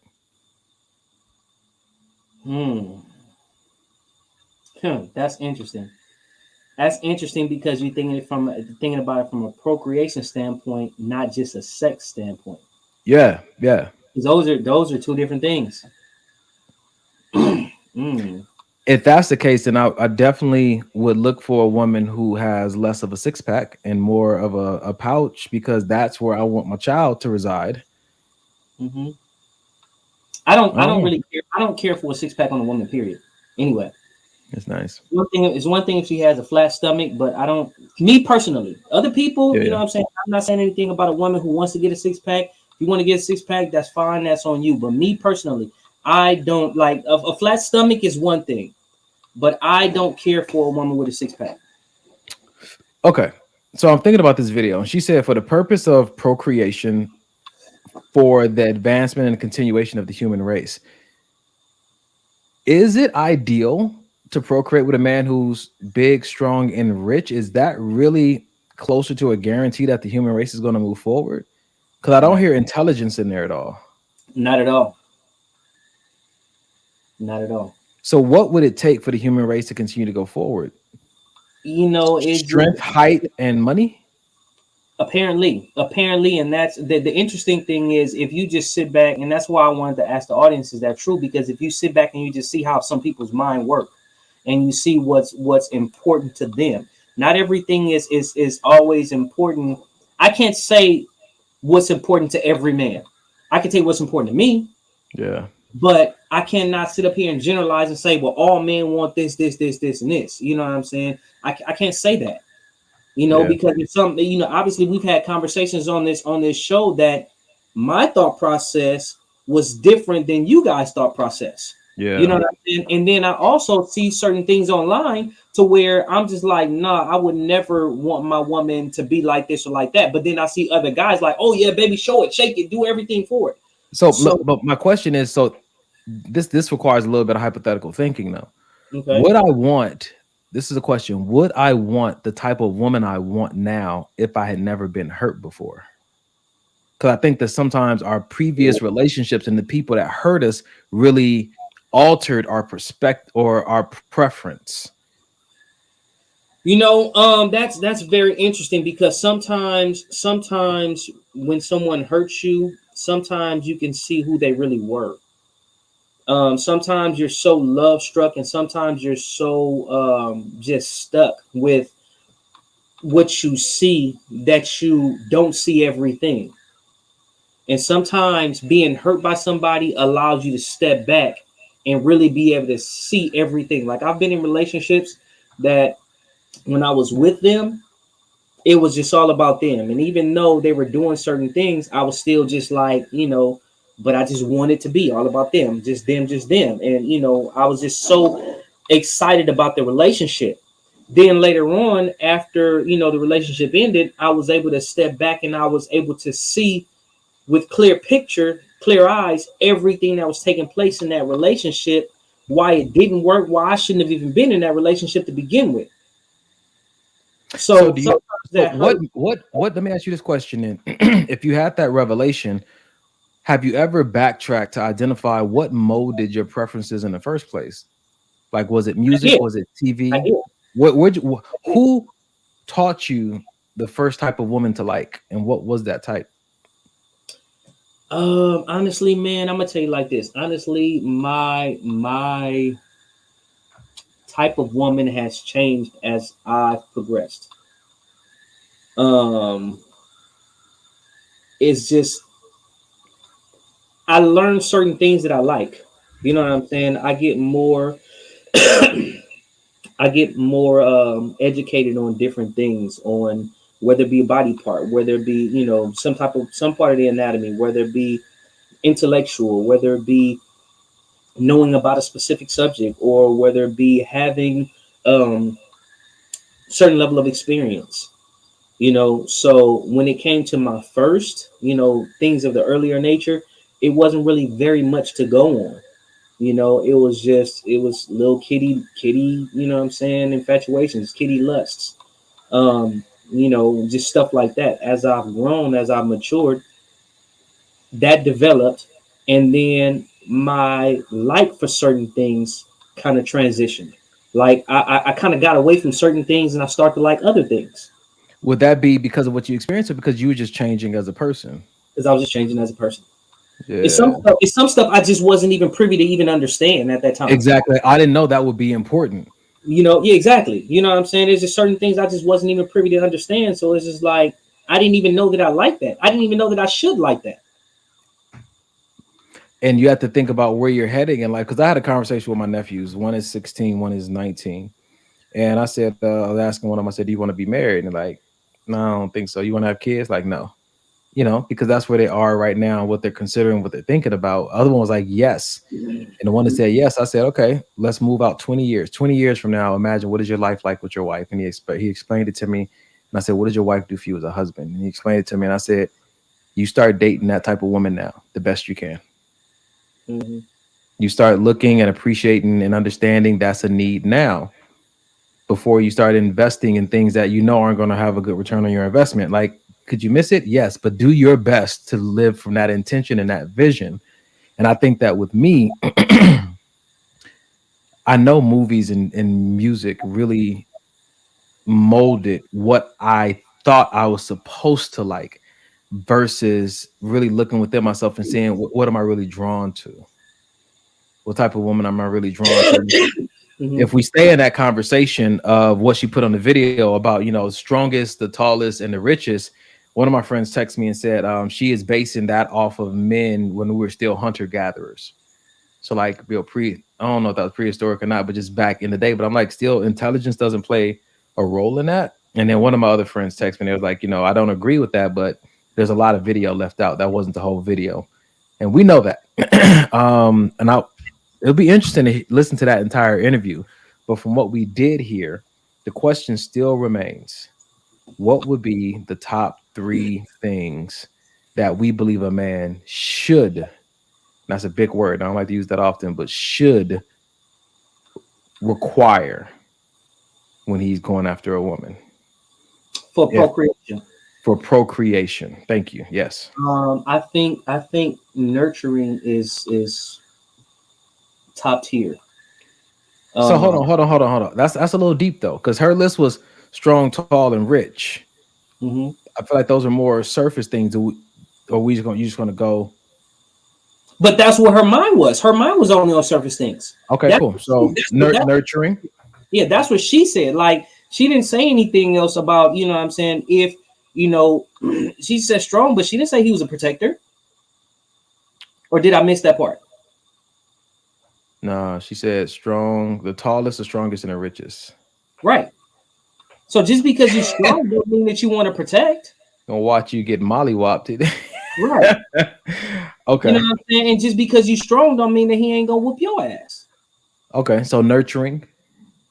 So I think procreation. For procreation, because I want to make sure, you know, with that being the case, is like I want to make sure that, you know, I'm being nurtured. I want to make sure my kids are being nurtured. I want to make sure my kids are gonna, you know, feel. Hold on. Now, see, procreation ain't got to do with raising children. It's about producing them. Okay. Right. All right. So we back to the physical then. So this is good though. Go ahead. Tell me your listen. I'm gonna tell you why this is good. Shoot. But then wait. Because also, if we just looking at just the physical, then you ignoring everything else. Like, you can come up with some crazy ass babies. You know what I'm saying? Like, all that kind of stuff. Like, it's a lot more that you have to look into, that you have to dive into without just looking at the physical. You know what I'm saying? Like, I think so.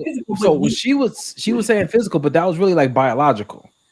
Height and strength is biological. So we can look at the biological component of a woman and say, for procreation, I'm not talking about parenting and raising the children, just being able to hold a child, receive the seed, hold a child, and push one out. You have to make sure she's healthy.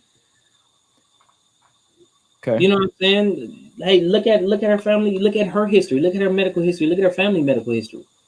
Because someone can be physically like, oh, I just want her to be thick right here, and I just want her to have this hourglass body shape because I want my daughter to come out nice, and I want her to have this hair, or I want this, or I want that, or, you know what I'm saying, I want this to look like this, or in the face, or whatever the case may be. You can say certain things. That's good, because she said if it's based on that, then she said then it shouldn't matter if he is rich. That's what Montique said. Like, so that is true. That rich piece kind of like that throws me off a little bit. Yeah, that didn't seem to fit in with the other two from the biological component. But anyway, so you said healthy. What else? So listen. So if we talking about biological, that wasn't that rich portion. It wasn't just about biological. That was just a whole, you know what I'm saying? Like from what she said, those few things were like a little small snippet of all around. Okay. Strong, tall. So what it wasn't. So we have. It'd be fair to say, and we're using a big assumption because we didn't watch the whole interview, that it wasn't all about procreation. It couldn't have been just about all procreation. You know what I'm saying? Once again, where did the money come in at? Yeah. Okay. Well, I want my woman tall, strong, and rich also then, if that's the case. If that's the case, give me that same woman. Tall, strong, and rich. There we go. Everybody's happy. Yeah. You ready for another video, bro? Let's go, bro. Let's see. A few people in the comments said, make sure he done broke all the generational curses and left everything at the cross so that the way the baby comes out more spiritually equipped and pure. Now that that's how to be fruitful and multiply. Man, all the generational curses. Ooh, that's a tall order, but nothing's impossible with God. Intelligence has to be in there. This is good, man. Yeah. Nadia also said healthy, purity. This is some advice for you, Dubs. I guess you hear you coughing. Lakeisha said melt 2 cough drops in some tea, drink water after. I will. I don't have no cough drops, so I have to go get some. I got some. I'm telling you what I got. You don't know what kind of love potion that is, bro. Don't just be taking anybody. I'm just playing. I mean, I could buy it myself, so it ain't like somebody else doing it for me. No, but listen, I got some organic ginger here. I got some. I got tea. I got some organic ginger. I have some honey. I got some lemon. I got some cinnamon sticks. I got some stuff. And I got some essential oils too. I got some oregano. About to get a massage? I got some. No, man, the drink. I got some elderberry. I got some echinacea. I got some mullein. All right. Yo, I'm gonna play this one. Tell me if we played this one or not. I once dated this woman and she asked me, "Are you an A or an H person?" I'm like, did we play that one? No. Okay, We're good. cool. I once dated this woman, and she asked me, "Are you an A or an H person?" And I'm like, "What are you talking about?" I don't even know what that and is. she goes, "Well, there's two different types of people out there. Check this out. I can give you a visual." Okay. She goes, "There's the A people who cannot survive without each other. They need each other to function. If one leaves, one just falls apart. Then there's the H people who have wonderful lives. They have their shit together. They're happy, and they meet." And they make their lives even much more better, but they'll survive if it doesn't work out. Mm-hmm. And I'm like, oh, well, then I guess I'm an H person. Mm-hmm. She goes, thank God, because there's so many A's out there. Like, they're desperate for a relationship. They're desperate to be with somebody. And they just really come on too strong. I'm like, no, I love my life, you know? So that's the first time I've ever heard that. All right, I'm gonna play it one more time. I've listened to it a few times, and I have some very pointed comments about that. But one more time, if you're just now joining us, who just jumped in there? Okay, never mind. One more time, real quick. We're good. I once dated this woman, and she asked me, "Are you an A or an H person?" And I'm like, "What are you talking about?" I don't even know what that and is. she goes, "Well, there's two different types of people out there. Check this out. I can give you a visual." Okay. She goes, "There's the A people who cannot survive without each other. They need each other to function. If one leaves, one just falls apart. Then there's the H people who have wonderful lives. They have their shit together. They're happy, and they meet." And they make their lives even much more better, but they'll survive if it doesn't work out. Mm-hmm. And I'm like, oh, well, then I guess I'm an H person. Mm-hmm. She goes, thank God, because there's so many A's out there. Like, they're desperate for a relationship. They're desperate to be with somebody. And they just really come on too strong. I'm like, no, I love my life, you know? So I want to be an A person. I want to find myself in a relationship that I can't survive without. Mm. I want something that incredible that's just like, yo, man, like I would fall apart if I didn't have this. I don't know. I just want something like that, bro. What do you think? So my initial thought when I was thinking about this is it's kind of along the lines where you were saying, like, I am an H person because I've been having to survive by myself, right, my whole life. So I know what it's like to have to survive by myself. But I definitely want to be an A person, you know. And for some people is just like, that's not really in their mind. They may think that that's not a good thing. But I mean, I've been an H person having to survive. And let me tell you, I know exactly what it means when God says man should not be alone. It's not good for man to be alone. So with that being the case, you know, I definitely want to be an A person. I've been an H person all my life, but I definitely want to be an A person. Check this out. I like what Nadia said. She said, according to this, I'm an A, but I'm decidedly not desperate. And I like this comment because oftentimes when someone comes on as serious, they've often been called desperate. Right. Because they're serious and they actually have a plan and they have an intention. And oftentimes you can't be upset with people, or don't take it personal when someone says, you know what I'm saying, oh, you're desperate. Like, no, I'm just serious about this thing. I'm serious about my heart. I'm serious about this future. I'm serious about you. I'm into you. This is not desperation. This is seriousness. And maybe you just never been exposed to it. So to you, it looks desperate, or maybe you just calling it desperate because you're really not that into me. So check this out. I wanna expand on this. So A is more of a codependency, right? You read the one underneath it. H people create. H people. Hazel, your name starts with an H, so I guess that means you created the divorce rate. So this is what I want to say as far as that. A is a more. She said A is a more of a codependency. There's a lot of stuff with the way society is now that I just don't agree with, man. You know what I'm saying? Like what I feel like people are chasing now, you know what I mean? In society, I don't care about it. You know what I mean? It's like I hear people putting more emphasis on money and getting the bag and doing this than they value relationships, or they value time spent with people. And I feel like for me, I'm looking at wealth not in a financial perspective, but on the memories that I have, on the life that I have, you know what I'm saying, on the love that I get and that I be able to give out. So with that being the case, like I know money is a tool that people use to, exchange goods for services and stuff like that or whatever, but I don't really put that high of a value in my life for money, and I see a lot of times in this generation people do. So when I look at that, you know what I'm saying, the codependency, like I want to be able to, you know, I want to be able to breathe, and part of me breathing is being in a situation where I'm relying on somebody as my help me, right?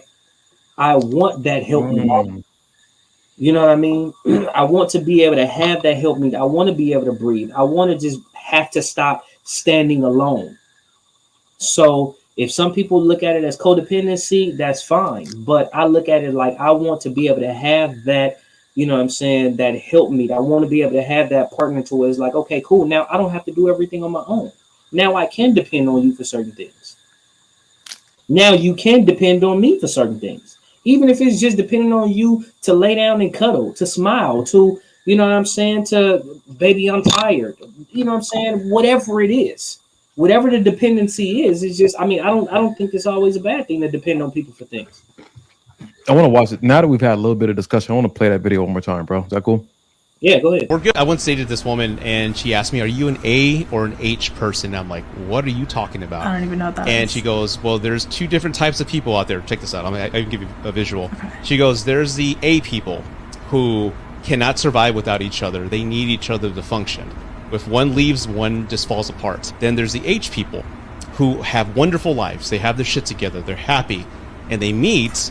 And they make their lives even much more better, but they'll survive if it doesn't work out. Mm-hmm. And I'm like, oh, well, then I guess I'm an H person. Mm-hmm. She goes, thank God, because there's so many A's out there. Like, they're desperate for a relationship. They're desperate to be with somebody.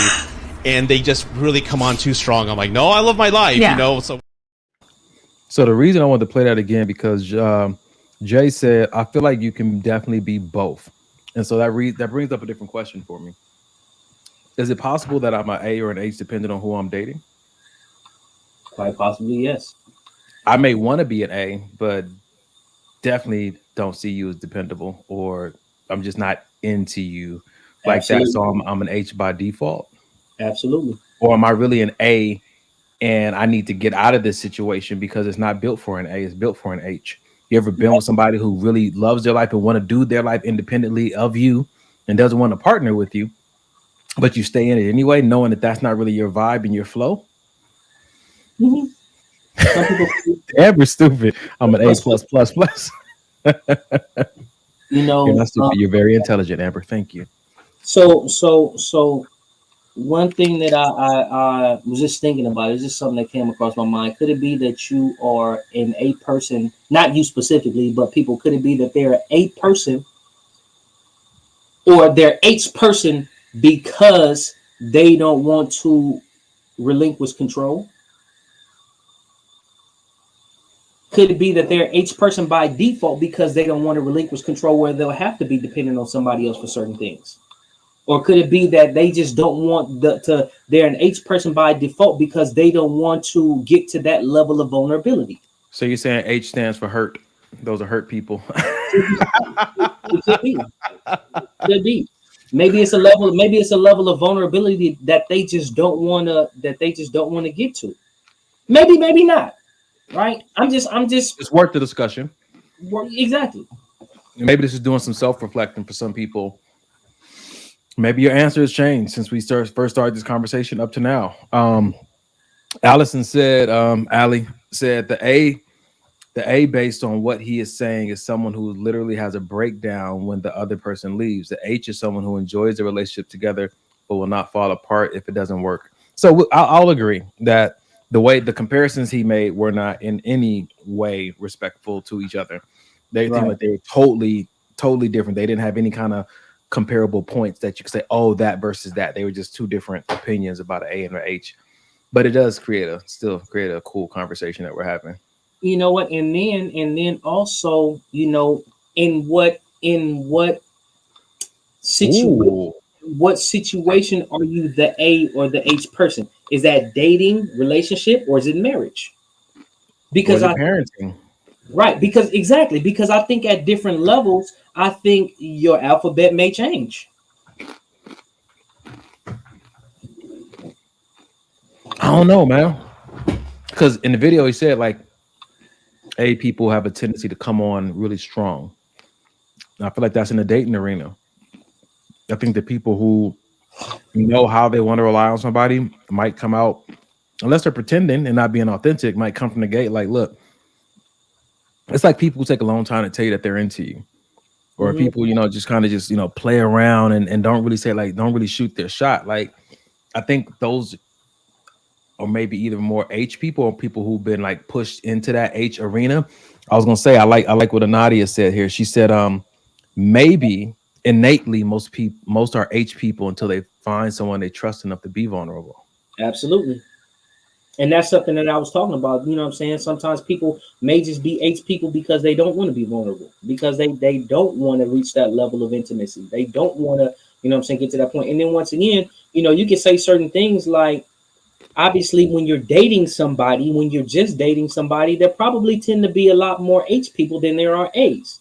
Because if you're still dating somebody, trying to get to know them, and that's why I said, depending on the level of your relationship, will determine. I feel like it'll determine what letter that you are, because you may start off as an H person, you may develop feelings for this person, you may start a life with this person, and you may become this, with this person for so long, now your life will fall apart if that person's not with you. Like you see some of these marriages, where people are together so long, then one person passes away, then shortly after the other one does also. So I just feel like depending on what level you are with that person, it may very well change your letter. I think that whatever you are, just own it. And I think that me hearing this video, whenever I do get a chance to go on another date, it'll be a great conversation to have. Not to identify that person per se, at least to have a discussion around who do you believe that you are. And that can kind of open up a different conversation about how strong or how weak that person comes on. Like some people are very like casual, like, oh, if we talk tomorrow, it's cool. If we don't, but if you really want to talk to me, it seems like that A type will be like, yo, I want to talk to you tomorrow. Like, I really like this. Like, I know I have to work tomorrow, but I want to stay on the phone. Like some people try to play it coy and not put too much out there. And it's good. I'm not saying that's a bad thing, but it's good to know what you're dealing with. One of my friends texted me, said, A people understand the dance. It's not about codependency because each person has their role, not dependence for everything. Just some things. Interesting. Okay. This was good. Listen, Nadia said, I'm a strong A. I don't care. I need my man. And I'm going to fall apart. Yeah. I'm gonna fall apart. Look, he said, I don't want to be an A. Sounds painful. It is. It definitely is. But you know what? The reward and the benefit of it when you get that other person is definitely a good look. Mm-hmm. All right, bro, I got one for you. Since we're the other conversation we're having. Here we go. Ignore her looks for a second. What is that? Ignore her looks for a second. What else is she bringing to the table? How's her mindset? How's her morals? How's her mentality? How can she improve your life? Because her beauty is worthless if those things... One more time. Ignore her looks for a second. What is that? Ignore her looks for a second. What else is she bringing to the table? How's her mindset? How's her morals? How's her mentality?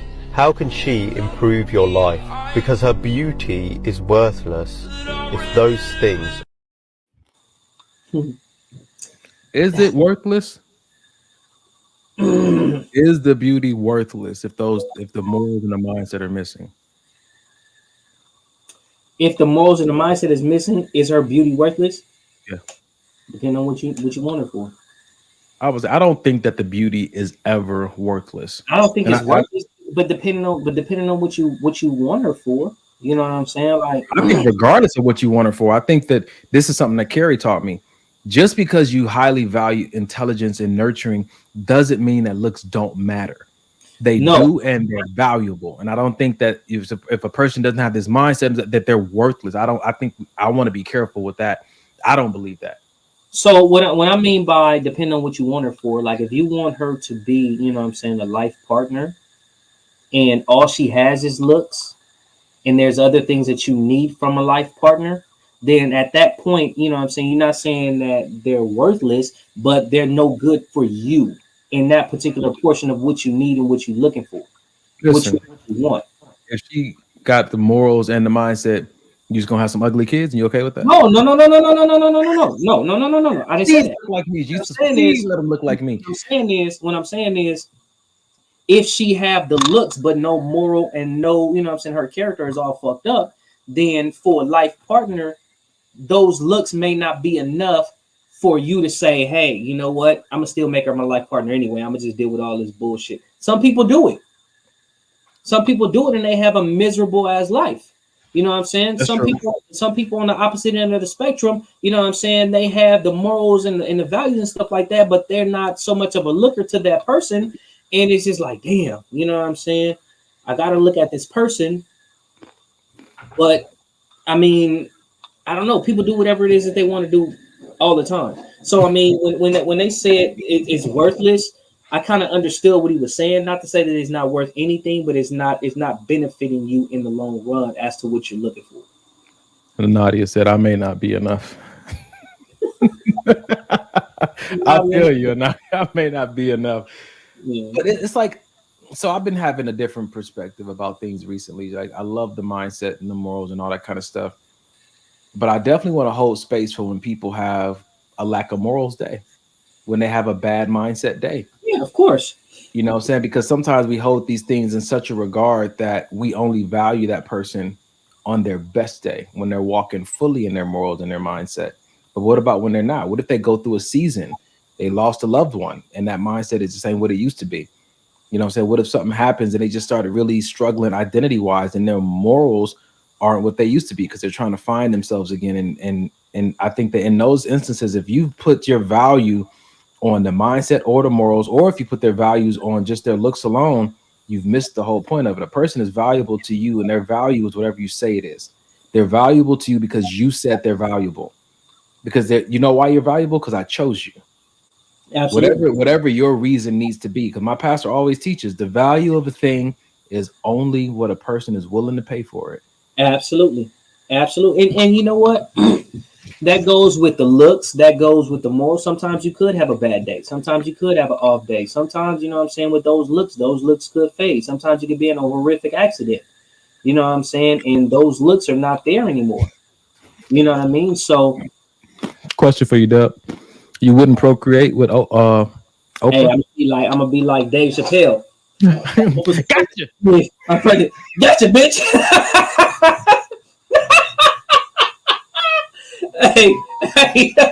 And then you're gonna be trying to have a conversation with Stedman once you drop you. Don't fuck this up for me, Stedman. Oh, this is interesting. All right, Ms. Bastain. The ugliest man can become handsome, and the most beautiful woman in the world could be a witch if their heart good or bad. I don't know, man. I think pretty women are still pretty women. They got ugly personality, but you can't take away the fact that when she walked by, I still look. I don't know if that works the same way for women. I think that maybe with women, if a man has an ugly heart, that really does change what they see. But I think that I still see beauty and physical attraction, regardless of how she. I just won't touch her anymore. Let that man be tall, buff, and wear some gray sweatpants. He works at Tucker's. He's a manager, day shift. These women be with these guys with these ugly personalities, and they be holding on because they be thinking they can change them, and it ain't gonna happen. No, you know what I noticed about some women, and not all of them, but just some of the few I've come across. Sometimes a woman doesn't even want a man, but she goes and gets that man because that's the man that other women want. Mm-hmm. Just like the bag or the purse or the car. Yep. Sometimes, and I don't know if it's just an LA thing, but I've definitely noticed a very strong competitive energy. We noticed that at the club. We're dancing on stage, taking our clothes off, you know what I'm saying? And the women aren't even looking at us, they're looking at other women, like showing I can tip more than you can. Like, competition is strong here. Absolutely. Strong. Well, look, check this out. If he's ugly, we can't even have a conversation. I'm just being honest. Ugly where? Outside or inside, Sheila? If he ugly. We at this point in the conversation, we got to ask which one are you talking about? Oh. See, Ali said it. The moment I see a dude smoking, that sexiness is out the window. You can't even see him the same. Oh, if he ugly on the outside. All right, Sheila, we putting you on the spot. 3 things that makes a guy ugly on the outside. Let's hear it. I need to know, because ugly is so relative to whoever's talking. What Carrie said, in sweats or no sweats? You stupid. I'm waiting to see what this answer is, because we dig deep on this show, man. We get to the heart of what you mean when you say pretty or ugly or beautiful or attractive, because those words don't really hold much weight until they're unpacked and we get a little more clarity. Like we asked about the procreation piece, nurture. What does that look like? I want you to be being empathetic towards me and the children. So I got a text message that said, nope, ugly heart makes you ugly. That is interesting. You know, it's crazy. I don't see it that way. Well, I'll tell you. For me, it's like, man, she looks good, but I have to remind myself that she ain't gonna treat me good. Like Carrie says, you look good, but you're not a good look. I don't think that just because you are not a good look that you no longer look good. So I kind of like I understand what Allison was saying about the smoking thing. You know what I'm saying? Like I have that thing too. You know what I'm saying? Like I have a thing. It's just me. Don't judge me. Is cigarettes or weed? Cigarettes. You don't mind weed? No, I don't mind weed. I don't want her to be a weed head, but I don't mind the weed. But cigarettes is it's a no go for me. So this is the thing. Bro, you already know my thing. Like if I see a nice looking woman across the street, she's way across the street, but a bad smell goes past my nose the same time I see her, I'm gonna incorporate that smell to her. Same thing, bro. That's so unfortunate. That's the work of the enemy. Yeah. That's the work of the enemy. Baby, I saw you on trash day and I just can't look at you the same. Yo, that's so true, man. That's why I can't meet a girl in a fish market. That is exactly why. Yeah. Like, sheesh. All right. Well, Lakeisha got issues. She said body shaped like Coke bottle, but the soda is flat. That is highly disappointing. Mm-hmm. But that is a great analogy. I love it. I asked Sheila what makes a man ugly. Lakeisha answered and said hygiene, his conversation, and the way he treats people makes a man ugly. Sheila said bad teeth, cock crooked-eyed, or horrible grooming. Interesting. You said you can tell if a man is just needing a haircut or if he always looks that way. Oh, I think Errol, you said this on one episode. Selfish people are ugly. Yes. Yeah. Absolutely. Yeah. Interesting. Okay. All right. Let's get into one more video before we get out of here, man. Well, you got something else to say, bro? No, we got time for one more. Oh, we did A and H. We did peckers. Ignore her looks for a second. We did monogamy. We did female and male friends. Man, we did a lot tonight. Interesting. You know what? Let's do it then. Okay, so if my husband were to ever tell me that he wants to see other women, did we do that one? I don't recall that one. Okay, so if my husband were to ever tell me that he wants to see other women, I will just ask him, what kind do you want? Do you want a British woman? One who entertains in the sitting room like a Bridgerton girl, sipping tea all day? Is that what you want? Or do you want China woman? You want flowers? No? No maid? No problem, I do for you. Anything I do for you. Anything you want. What you want? Or do you want Indian woman? Do you want roti? I hope you have plenty of money because flour is expensive. Or do you want a Spanish woman? Do you want to go party? Cause baby, I meant my vows when I said them. Till death do us part. She is committed to the commitment. What is it gonna take? I want to do my part to the best of my ability. She done learned all them accents, got all the costumes, learned the culture. Baby, you ain't got to go nowhere. I got it all right. Yeah. What you think about it, bro? Hey, she sure did. You know, put on the show. I see her. I see her commitment. I see her commitment and dedication. I'll tell you that much. Carrie said, "Does she come in black?" I think she was black, but she didn't do a black woman. Well, I wonder what it would have looked like if she would have did African American woman. Or do you want a black woman? No, it would have been something super racist and ghetto, probably. It would have. Rude. Yeah, it would have. Rude. Okay. Nadia says, "I am every woman." Nadia, you're married, right? She's married, right? Yeah, she's married. Have you ever done costumes and accents for your husband? I'm interested. Allison says she's clever. I should have done that with my ex-husband. Yeah. Lakeisha, I love this. I love this last video. Don't get mad. Get it together. Whew. Yo, that's good. Yeah. Carrie said you can't click the link. Oh, they're trying to do the link. We'll talk about that in a second. Mm-hmm. Okay.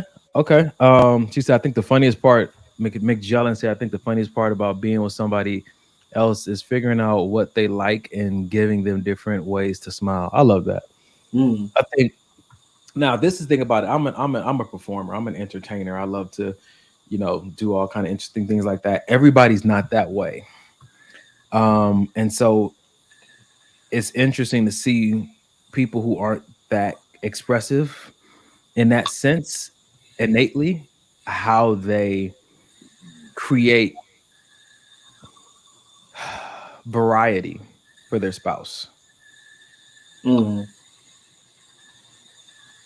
I know you probably do the Jamaican accent, the Irish accent, you could be the singer, you could be the tool man. Like we have those ways about us that could be very entertaining and fun in a relationship.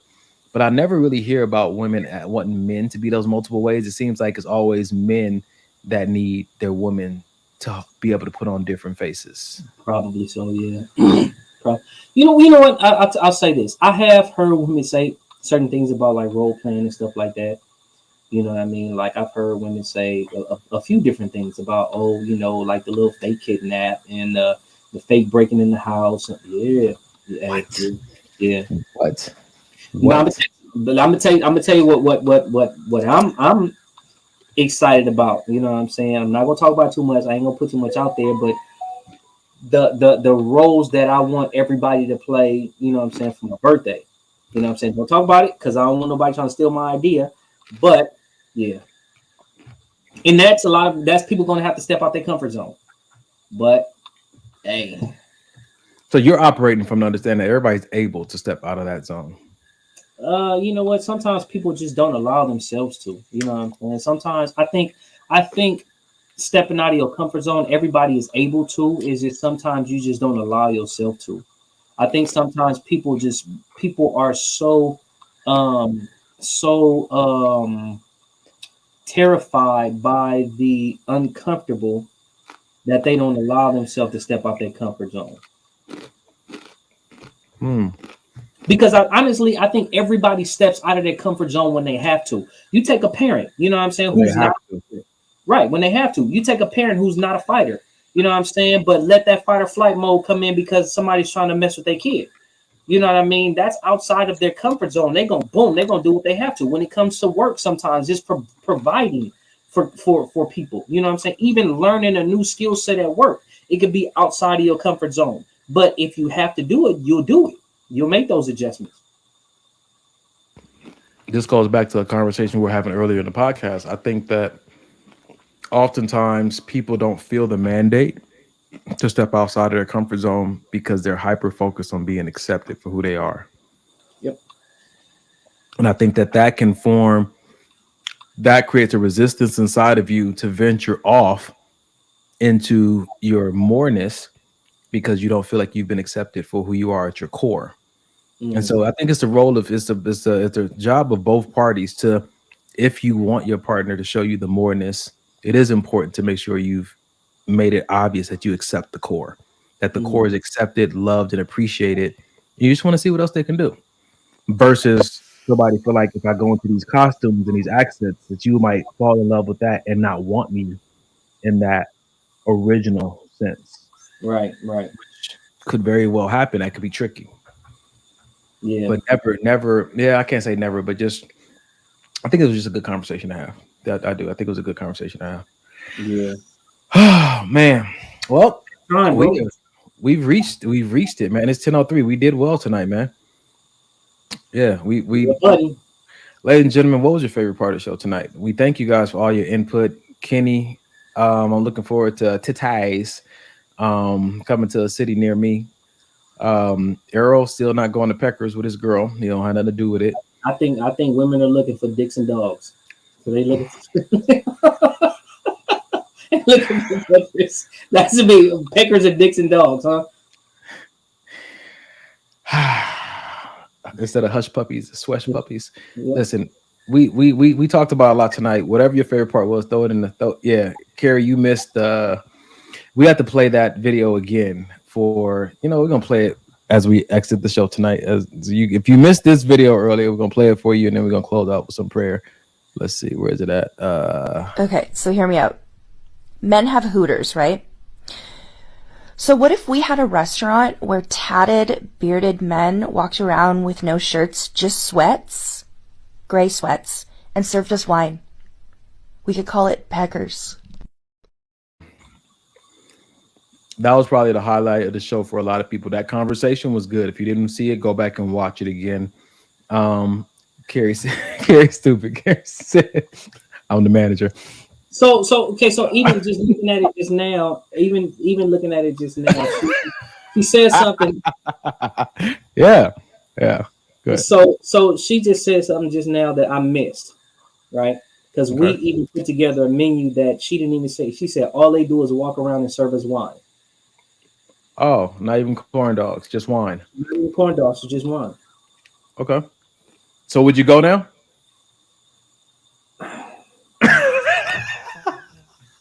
I'm still fighting that, bro, because I want to be a team player and just enjoy the outing with everybody. Hey, bro, listen, you gotta fight with me because I ain't going either. Yeah, I don't care. I think that kind of makes it even worse. Hey, bro, you want some of this wine? Hey, you gonna be sexy and get me drunk, nigga, in your gray sweats. Well, we can stand out in the parking lot. It's all good. Yeah. Oh man. All right. Well, this is wow. Okay, Allie. Then she said, "Carry the roll. You could bring it to Oklahoma, please. Bring that to Oklahoma." There's a silent menu on the. Jesus, I got to proofread Carrie's comments before I just started reading them out loud. Secret menu that serves sausage. Carrie, we already talked about how we thought the menu was just gonna be corn dogs and hot dogs. So, yeah, you understand. All right, so let me say this as we get ready to close. I believe there's a link up. I don't know if off right now. You guys just got to go to our socials and figure it out. But let me look it up real quick. Maybe this will help. Will this help you? The maybe, babe. I don't. Let's see. So the link is not on the. So maybe it's on Facebook. Let me see. Don't forget the maybe, baby. Don't forget the maybe, baby. I don't see it on there either. All right, ladies and gentlemen, there is a link coming. Eventbrite link coming for our event on next Sunday. Man, it's an in-person event. Again, it's gonna be 24 lucky people. Whoever get the tickets first will be able to show up and enjoy this that we do in person with all four of us. It's gonna be a good time. Again, something nice, intimate, private. And if that's your stilo, stay connected to our Instagram and Facebook page. Maybe this will help the podcast to find out when those tickets become available. And we just might be there with gray sweats and wine. I don't know. Besides that, let's do what we do at the end of every show. Unless, Errol, you got something else you want to add? Got nothing, bro. What we like to add at the end of every show is a resource for mental health. This is a suicide and crisis hotline. We used to give you the number 1-877 854-7771.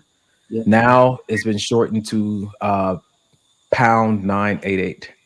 Pound 988. That's the number you can call.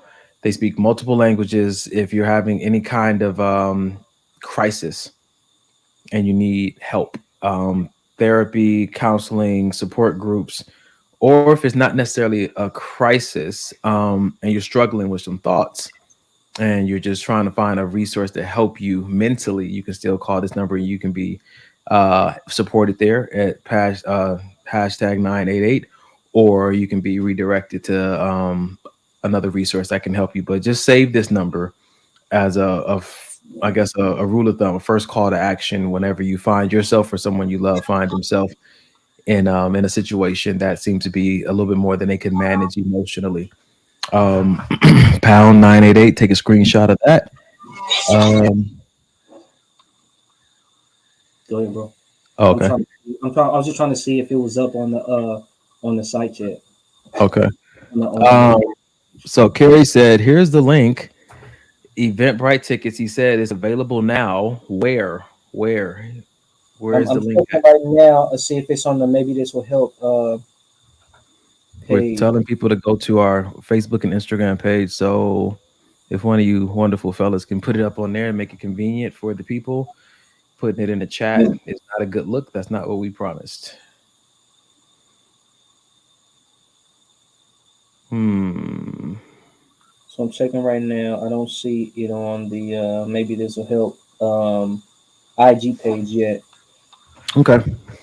So stay connected to our IG page. We'll get that up for you as soon as possible. Carrie or Mike will. And before we get ready to pray, just going back to Amber's situation, she said, "My best friend committed suicide. Please, everyone, call this number if you feel too overwhelmed. You are not alone." And I think that's a great reminder for us to have at the end of the show, because we uncover a lot of things in this show, in this podcast. A lot of things become uncovered, and some things can be hard to look at because we do a lot of self-accountability and looking in the mirror. Some things you didn't know about yourself, some things you didn't want to know about yourself, but now they're here. And there's a healthy way to confront anything that you've found out about yourself. And we always try to say, do it in community or do it with some kind of support. So that may be a one-on-one with, again, a therapist or a counselor, or maybe in a support group, or it may be with you and God in prayer. But some kind of go-to needs to be readily available to you at all times, because life has a way of throwing some curveballs at us sometimes, and we don't always have community, but we need to have some kind of some place and some activity we can go to that can help us get a little bit more settled until we can get to a place that can give us the bulk of the help that we need. All right. Carrie is continuing to say that is the link, and Allison is saying we can't click on it. This is not what we promised the people. We'll put it up. You know what? I'm not going to be making promises for other people. Ladies and gentlemen, that is the link. I'll leave it here while we're praying. And boom, it's right there. Maybe you can copy and paste. I don't know. Ask God. Errol, you got anything else before we get out of here? Got nothing, bro. I was trying to see if it was on the Facebook page, but I don't see it. So, yeah. All right. All right, cool. Nobody's texting me about the link, so we'll leave it there and we'll pray. Father God, we thank you so much for tonight. We thank you for the people who are willing to just share and be vulnerable. We again come to you on behalf of Amber's best friend, just their concerning their soul and concerning the people connected to them. And we just pray, Father God, for anybody who may be feeling some type of way emotionally or mentally, that that they reach out. I know that's a lot to ask. I've been in situations before, mentally, emotionally, where I just didn't have it in me to reach out. So I pray, Lord, that the people that you are putting that person on their mind, even if it's me tonight, if you're putting someone on our mind for us to reach out to, I pray, Lord, we don't just shush it off like it. Oh, no, I'll call them tomorrow. Help us to act with more urgency when we feel you prompting us. Yeah, help us to grow in a deeper sensitivity to your voice and to obeying your guidance. Yeah, we thank you, Father God, for the heavy hearts that they will be comforted. We thank you, Father God, for the minds that are in turmoil, that they will be settled. And we thank you, Father God, that as we go through this transformation process and these trials that we have to endure, that really, prove our faith genuine. I pray, Lord, that all the lies of the enemy are exposed, and and all those myths are busted about having to be strong and not, you know what I'm saying, showing people what you're really going through, and you can't tell these things to certain people. I pray, Lord, that we find a new sense of freedom, that we hear a message, or maybe even this prayer, or maybe in a on a TV show, that we find a new way, Father God, to do hard times. A new and a healthy way, a biblical way, a you way to do hard times. We thank you tonight for every topic that was discussed. Hopefully, we know for sure that a seed was planted that somebody needed to hear. And I pray, Lord, as we go to bed tonight, we don't just forget. We actually sit with the convictions or the revelations we had, and we allow them to do an inner work in us, that we can continue to evolve on our path and in our journey. We thank you, Father God, for the live event that we have next Sunday, that all the people who need to be there will be there. Even the links will work. We thank you, Father God, that the people will find a way and we'll make it convenient for them to get the tickets. I thank you for whatever vendors that will be present. We thank you for the people who will show up. We thank you for the content and the technology that will be available to us. We're just asking you that you go before us, that we may be successful in this charitable give back event that we want to give to our viewers online to be with us in person. We pray, Lord, your presence is there also when it does happen. And until that Sunday comes, be with us through this week and help us to be a light and a source of comfort for somebody else. Help us not to be selfish and self-absorbed this week. Help us to seek to be generous. We thank you for it all. We thank you for it all. In Jesus, the Messiah's name, we pray. Amen. Amen. All right, man. All right, cool. Just finished praying. Sheila said she got her tickets. Pravina said the link is working. Lakeisha said I found the event and Carrie's info. All right, so we got a few people already in there. Thank you, God, ladies and gentlemen. This has been a great night. We love you all, and some of you guys, we will see you next week. Remember, next week our show starts at 6 o'clock, right? Not 8. 6 o'clock Pacific Standard Time, not 8. So it's going to be 2 hours earlier. So next week's show, since it's a live show, we'll get there, start at 5, and we're having a meet and greet before the show. Just hang out, and then the show starts promptly at 6, and the show will be from 6 p.m. to 8 p.m.